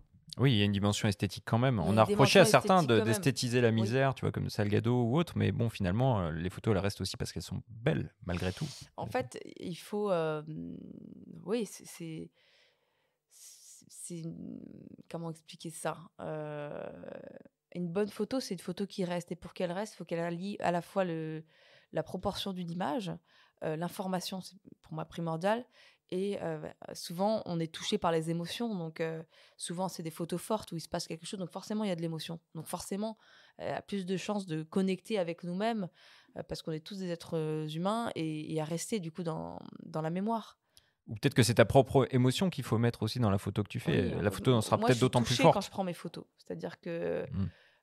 je suis très touchée. Une photo qui m'a marquée cette année, c'est une séparation d'une famille qui est de la gare. Donc, c'est pas des photos dures à prendre, c'est pas dangereux à ce moment-là, mais ça m'a bouleversée. Donc, j'ai attendu. Donc, ils m'ont vu, hein, cette famille. Ils ont accepté que je sois là. Alors, c'est tacite, hein, et je leur ai dit bonjour, tout ça. Ils se sont dit au revoir pendant de longues minutes et j'étais là et j'étais hyper touchée. Donc forcément, peut-être C'était la en photo Ukraine, qui- hein. Ouais, c'était en Ukraine. La photo qui ressort, en fait, la dame pleurait, lui, il était très ému. J'étais toute discrète, et j'étais là, je faisais les photos. J'étais hyper touchée. Donc forcément, la photo qui ressort, elle est peut-être touchante aussi pour les gens. Du coup, parce que moi-même, je suis touchée, je suis sensible, c'est sûr, peut-être plus que... Enfin, je suis très sensible même. Mais du coup, je vais essayer de retranscrire ça, ce que je ressens, pour que aussi les gens, quand ils voient la photo, ressentent aussi un peu ce qui se passe en Ukraine, quoi. Et là, on parle d'émotion, ta propre émotion. Est-ce que tu arrives malgré tout à continuer de photographier, malgré la peur? Est-ce que tu as des grands moments de peur? Et comment on fait pour continuer son travail dans ces conditions-là? Ou alors, tout simplement, est-ce que l'appareil photo, parfois, n'est pas un rempart contre la peur, un moyen de faire diversion? Bah, parfois, quand vraiment c'est très, très, très dangereux, ce qui m'est arrivé pas en Ukraine, mais dans d'autres pays, faut pas photographier. Déjà, ou alors les photos, c'est vraiment très chaud, vaut mieux se planquer, quoi. Il y a un moment donné où il faut attendre que ça passe. J'ai eu une histoire en Irak, une attaque de l'État islamique dans un village où nous étions. Franchement, je pouvais rien faire. Rien faire. Fallait que je reste planquée pour pas qu'on nous voit, tout ça. Enfin bon, on était trois. Ouais, avec le fixeur, on était trois. Puis en plus, la nuit est tombée très vite, donc les photos, il y avait vraiment pas de source de lumière, du coup, pour le coup. Mais parfois, quand les émotions sont fortes, je prends des photos, justement. Pour, si je me dis, si je suis à deux doigts de pleurer ou que je commence à pleurer parce que c'est tragique ce que je vois, je prends des photos.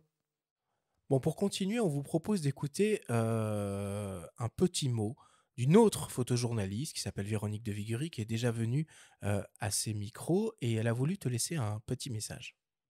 Avec Laurence, en fait, on connaissait notre travail, mais on s'était jamais vraiment rencontrés. On s'est retrouvés à Mossoul, en fait, au moment de la chute de la ville et de la fin du califat. On a tout de suite, comme on dit, cliqué ensemble, en fait. On s'est rendu compte qu'on avait plein de points communs. On a toutes les deux, on a eu un passé un peu tragique avec nos amoureux. On a passé 2 jours à être un peu canardés, à fondre sous nos gilets pare-balles. Et depuis, je crois qu'on est devenus des bonnes amies, des bonnes copines. C'était la première fois que je partais avec une autre photographe, une consoeur. Au lieu d'être concurrente, je crois qu'on s'est plutôt retrouvés complices.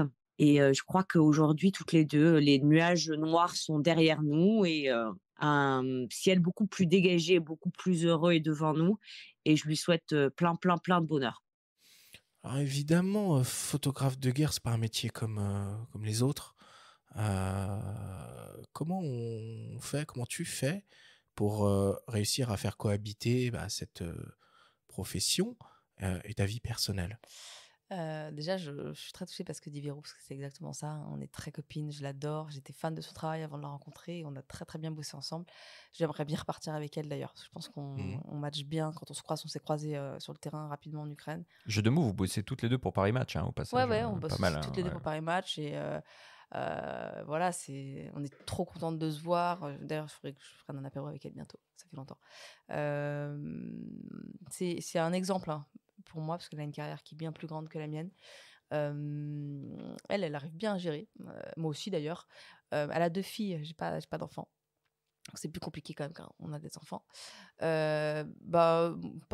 Moi, c'est mon travail. Je rentre en France. Je vis pas dans les pays en guerre. Et puis, je suis très heureuse de travailler en bas de chez moi aussi. Donc, pour moi, je n'ai pas de...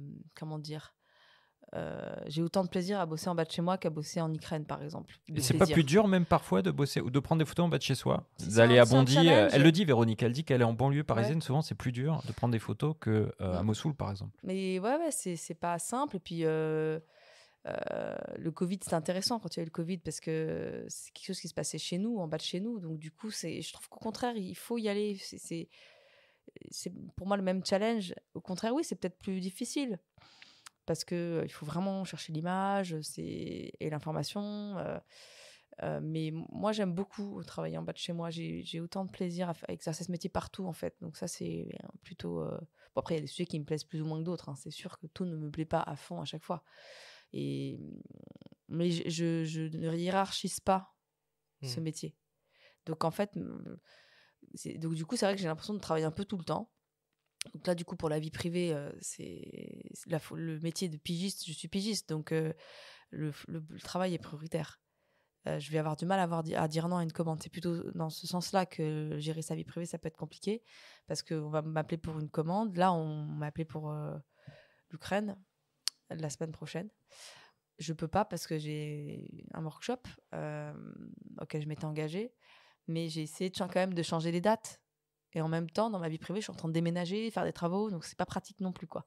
Et j'ai d'autres trucs personnels à gérer, des rendez-vous médicaux, notamment en décembre. La vie, quoi, ouais. Mais la vie, quoi. Et en fait, c'est vrai que j'ai du mal à dire non. J'ai l'impression qu'on va plus m'appeler. Et puis, j'aime bien continuer à raconter ce qui se passe en Ukraine. Là, c'était pour l'Ukraine. Pour moi, dire non, c'est très dur, quoi. Et du coup, j'annule les vacances, j'annule les week-ends. Du coup, il faut quand même dire non à quelqu'un, quoi. Voilà, donc il faut dire non à des gens, il faut dire non à la famille, à son ami. Et ça, je suis quelqu'un, malheureusement, j'annule beaucoup de choses, quoi. Ça, c'est le problème de ce métier, c'est qu'on ne peut pas prévoir. Il y a aucune routine dans ce travail, ce qui est un avantage, mais prévoir quelque chose, c'est compliqué. Parce que là, j'ai prévu un truc à l'avance, je regrette parce qu'en fait, j'aurais pu aller ailleurs. Enfin, j'ai un boulot qui est tombé. Ça m'arrive très souvent, ça. Donc, j'aime pas trop m'engager, en fait, parce que c'est un métier où on peut planter, quoi. Et c'est pour ça qu'on est très chanceux de t'avoir aujourd'hui en studio. On savoure notre chance.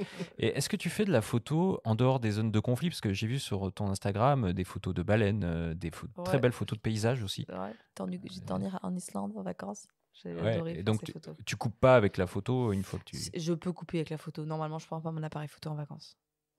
J'étais pas passionnée de photo de base. Je le suis devenue, mais moi, j'ai pas eu la photo depuis que je suis petite. Même si mon père faisait des photos, mais j'ai jamais eu cette curiosité-là. J'étais pas passionnée d'image du tout avant de commencer le journalisme. Donc, je peux partir sans boîtier. Et un jour, il se passe un truc. J'étais en vacances, enfin, en week-end.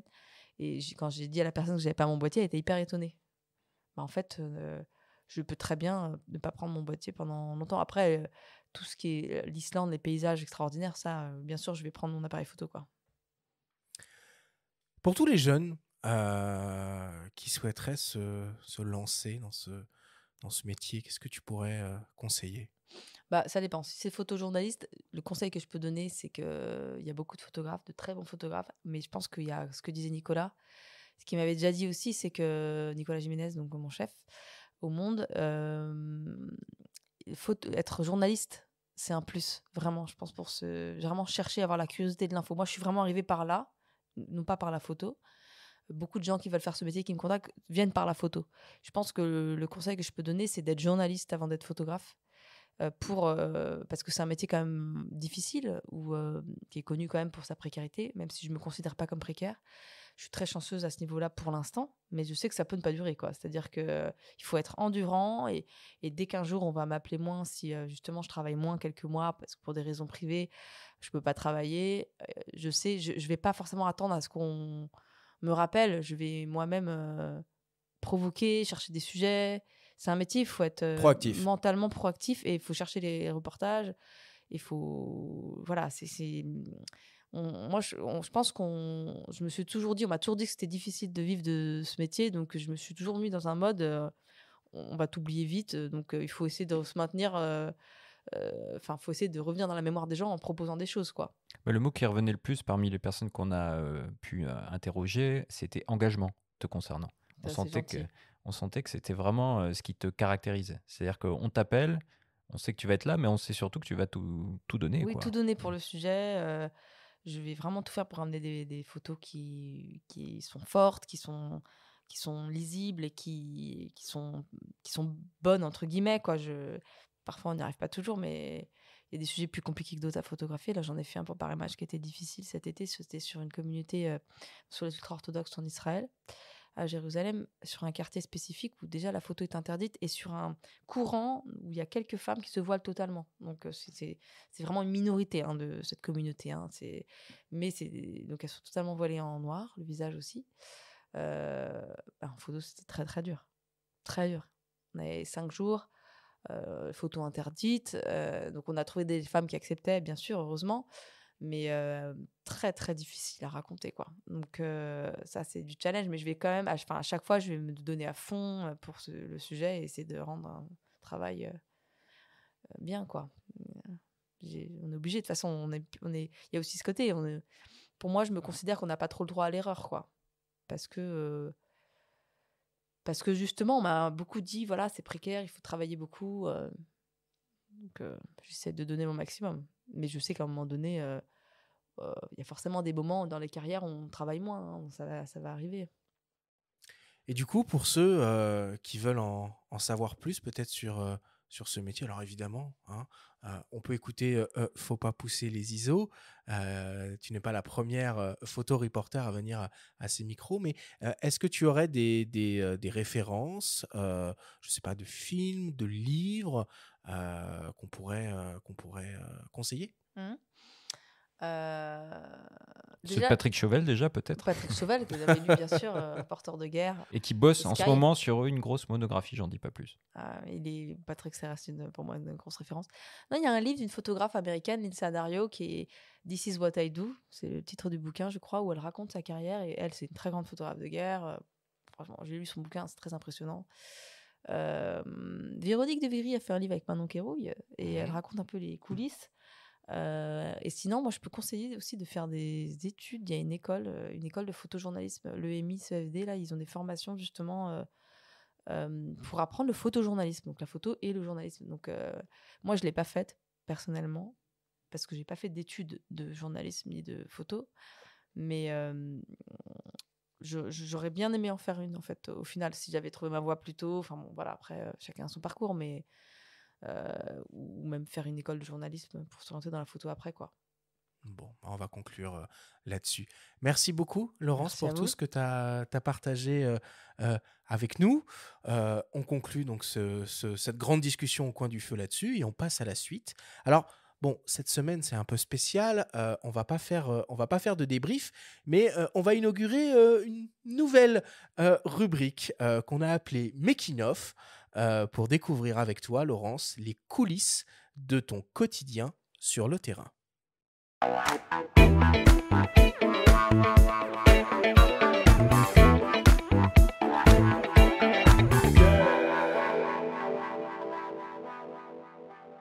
Nous sommes toujours avec Laurence Jay pour une séquence making of sur les coulisses de son quotidien sur le terrain, les moments où elle ne déclenche pas. Laurence, nous avons préparé une série de questions pour essayer d'imaginer ton quotidien en Ukraine ou sur d'autres terrains de conflit en tant que reporter. Première question, comment est-ce que tu fais pour te loger ? Alors, en Ukraine, et on trouve toujours un hôtel en ce moment. On a pu se loger en Ukraine. Parfois, en Syrie, il n'y avait pas d'hôtel, donc c'est beaucoup plus compliqué de se loger. On logeait dans des bases militaires ou dans des endroits désaffectés ou chez des gens. Mais on prévoit pas trop à l'avance l'hôtel où on va aller ou le lieu où on va dormir. Et du coup, pour l'accès à l'eau courante, l'électricité, dans ces cas-là, en Syrie ou autre, c'est comment tu gères le truc, quoi? C'est à En Syrie, l'instinct? c'était compliqué pour justement où j'étais avec Patrick Cheval à Barouze. Il n'y avait pas beaucoup d'électricité, pas trop de chauffage, pas beaucoup de nourriture. On n'avait pas du tout prévu la logistique avec ma collègue. On n'a pas été très bonne là-dessus, il faut quand même le dire. Donc en termes de douche, je pense que pendant 14 jours, j'ai pas pris de vraie douche pendant 14 jours. J'ai battu mon record, je dois le dire, très fièrement. Donc on n'a pas toujours accès à tout ça. Par contre, là en Ukraine, pour l'instant, ça va. Bon, il y a eu des coupures d'électricité et ça va aller en s'accentuant. Et dans le Donbass, notamment, il y aura des problèmes de chauffage aussi. Donc, si j'y retourne, c'est vrai que ça va être plus compliqué. Alors, il y a quelques années, France Info avait diffusé une campagne de pub qu'ils avaient intitulée L'information est une vocation. Et on y voyait par exemple une reporter manger dans une boîte de conserve. Comment tu fais, toi, du coup, pour te nourrir sur les zones de conflit, dans les endroits où supermarchés, restaurants sont Ouais, c'est un vrai fermés et sujet. inaccessibles, quoi? C'est un vrai sujet. Donc, je reviens sur Barouz en Syrie. Je me souviens qu'on n'avait pas du tout prévu. Donc, normalement, avec l'armée, on mange bien. Là, c'était les Kurdes. Et en vrai, c'était des soupes de lentilles. C'était pas très consistant. J'avais acheté des boîtes de conserve dans un petit truc militaire, genre dans la campagne. Et c'était pimenté. Donc, je les rinçais avec de l'eau pour manger. Donc, c'était des sardines. Sinon, il faut prévoir. Dès qu'il y a un endroit où il y a un magasin, je mange beaucoup de barres, de chocolaté, tout ça.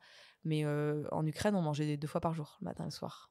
Le C'est quoi les midi, plats typiques que tu manges en Ukraine à il y a l'improviste comme ça? à l'improviste. Franchement, ça va être des barres de chocolat, quoi. Ouais, ouais. Je prends pas trop de risques, moi, en vrai. Je Bah, mange pas vaut cru, mieux par pas exemple. si t'es malade en même temps, hein. Ouais, je suis très fragile. Donc, moi, malheureusement, c'est toujours un peu la même chose, quoi. De la soupe, des pommes de terre, du riz. Enfin, voilà, c'est un peu mon quotidien dans les zones de terrain, dans les terrains de conflit. J'évite la viande. J'ai peur avec la Ouais, chaîne du froid. Vraiment, forcément. c'est trop risqué. Pas de prendre de risques inutiles parce qu'être malade sur le terrain, c'est très, très dur. Ça m'est déjà arrivé. Donc, voilà. Il faut prévoir. Déjà, de France, je prends des bars et des compotes, hein, des pommes potes.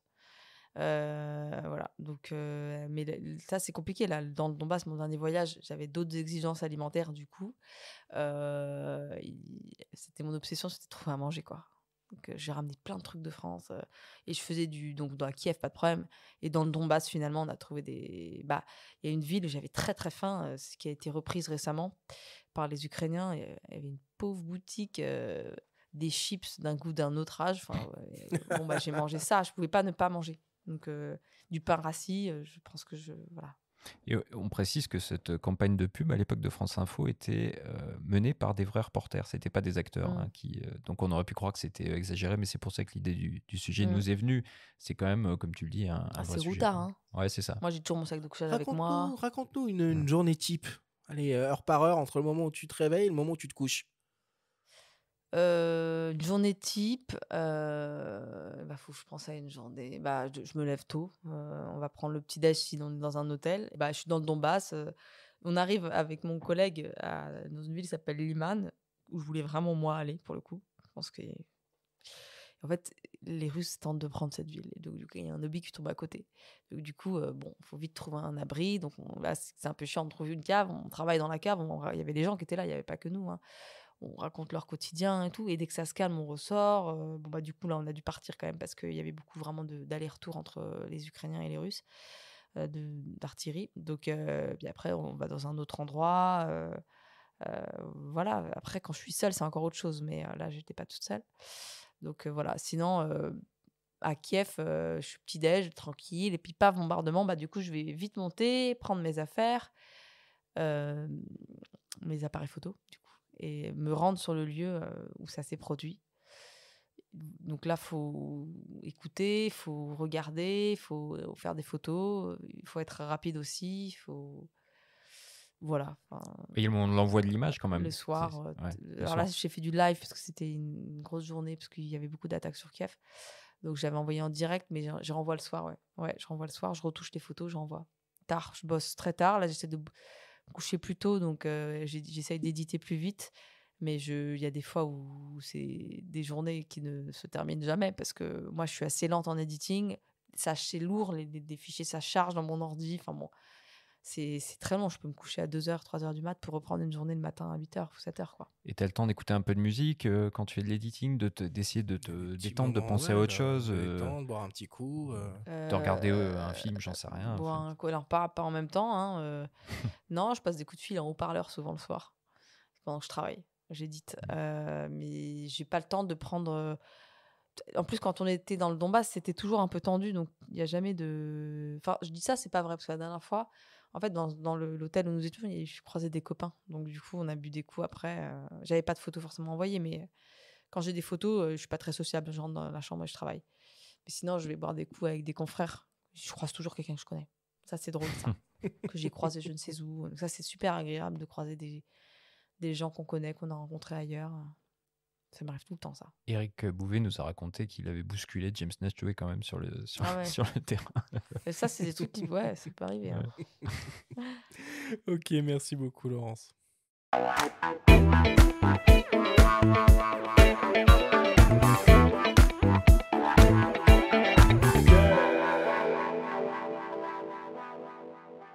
Il est temps de passer à la dernière partie de cette émission et d'attaquer le traditionnel quiz.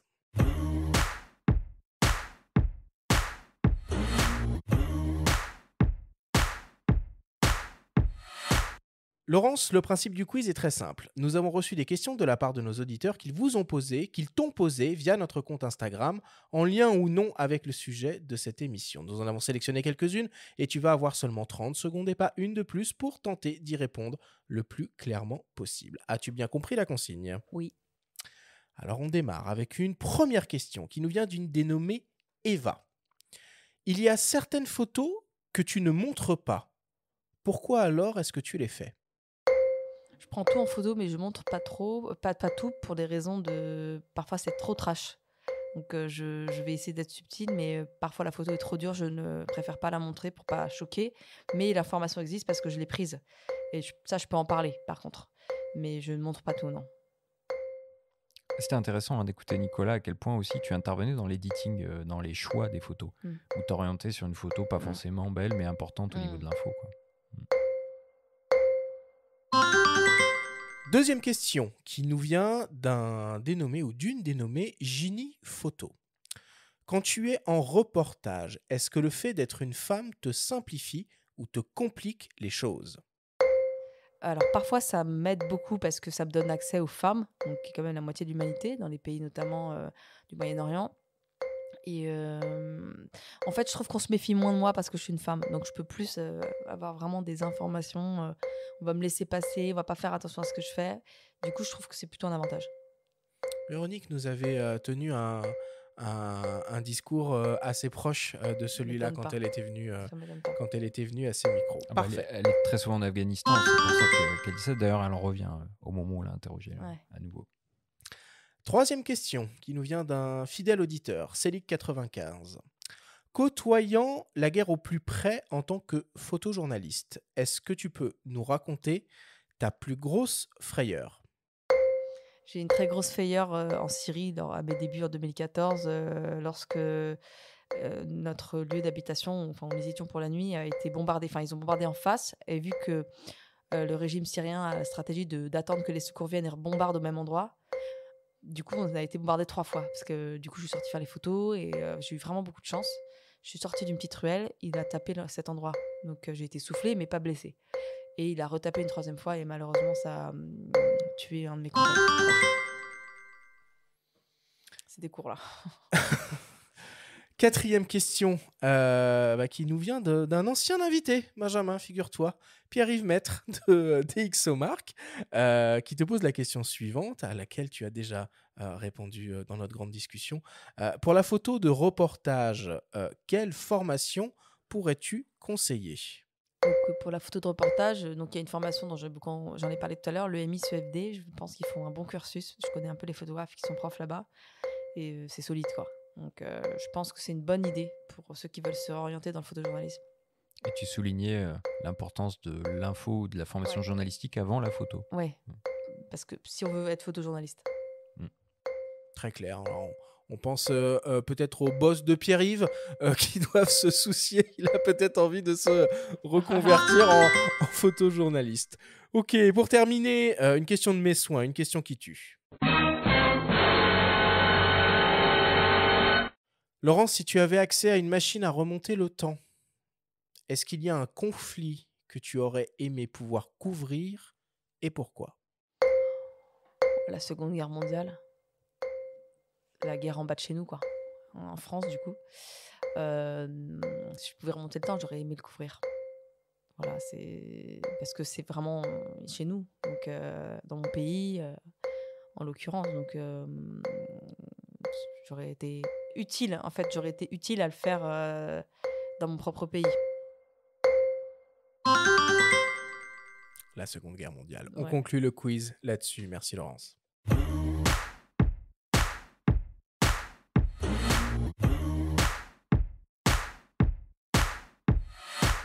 Nous voilà désormais à la fin de cette émission. Laurence, merci une fois de plus d'être venue nous voir dans notre studio et d'avoir partagé tout ça avec nous. C'était vraiment un grand plaisir de te recevoir.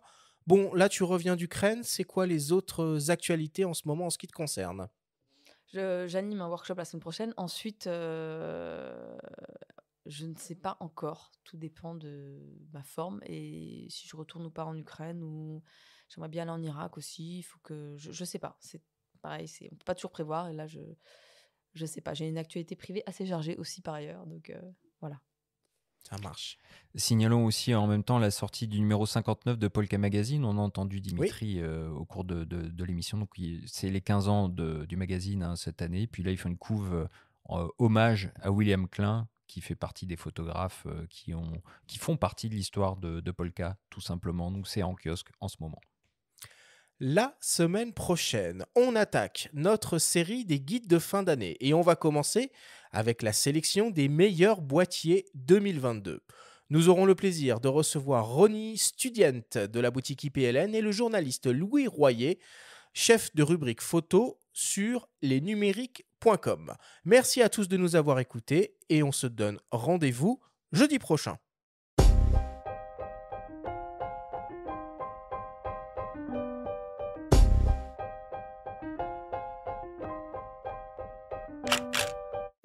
C'était Faut pas pousser les ISO, le podcast hebdo pour tous les passionnés de photos et de vidéos.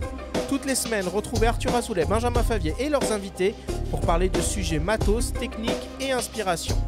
Cet épisode vous a été présenté par Canon et sa gamme EOS R, des hybrides aux performances inédites pour une créativité sans limite.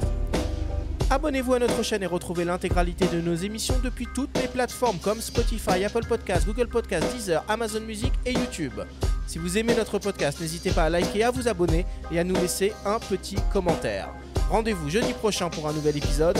D'ici là, faites de la photo et n'oubliez pas, faut pas pousser les ISO.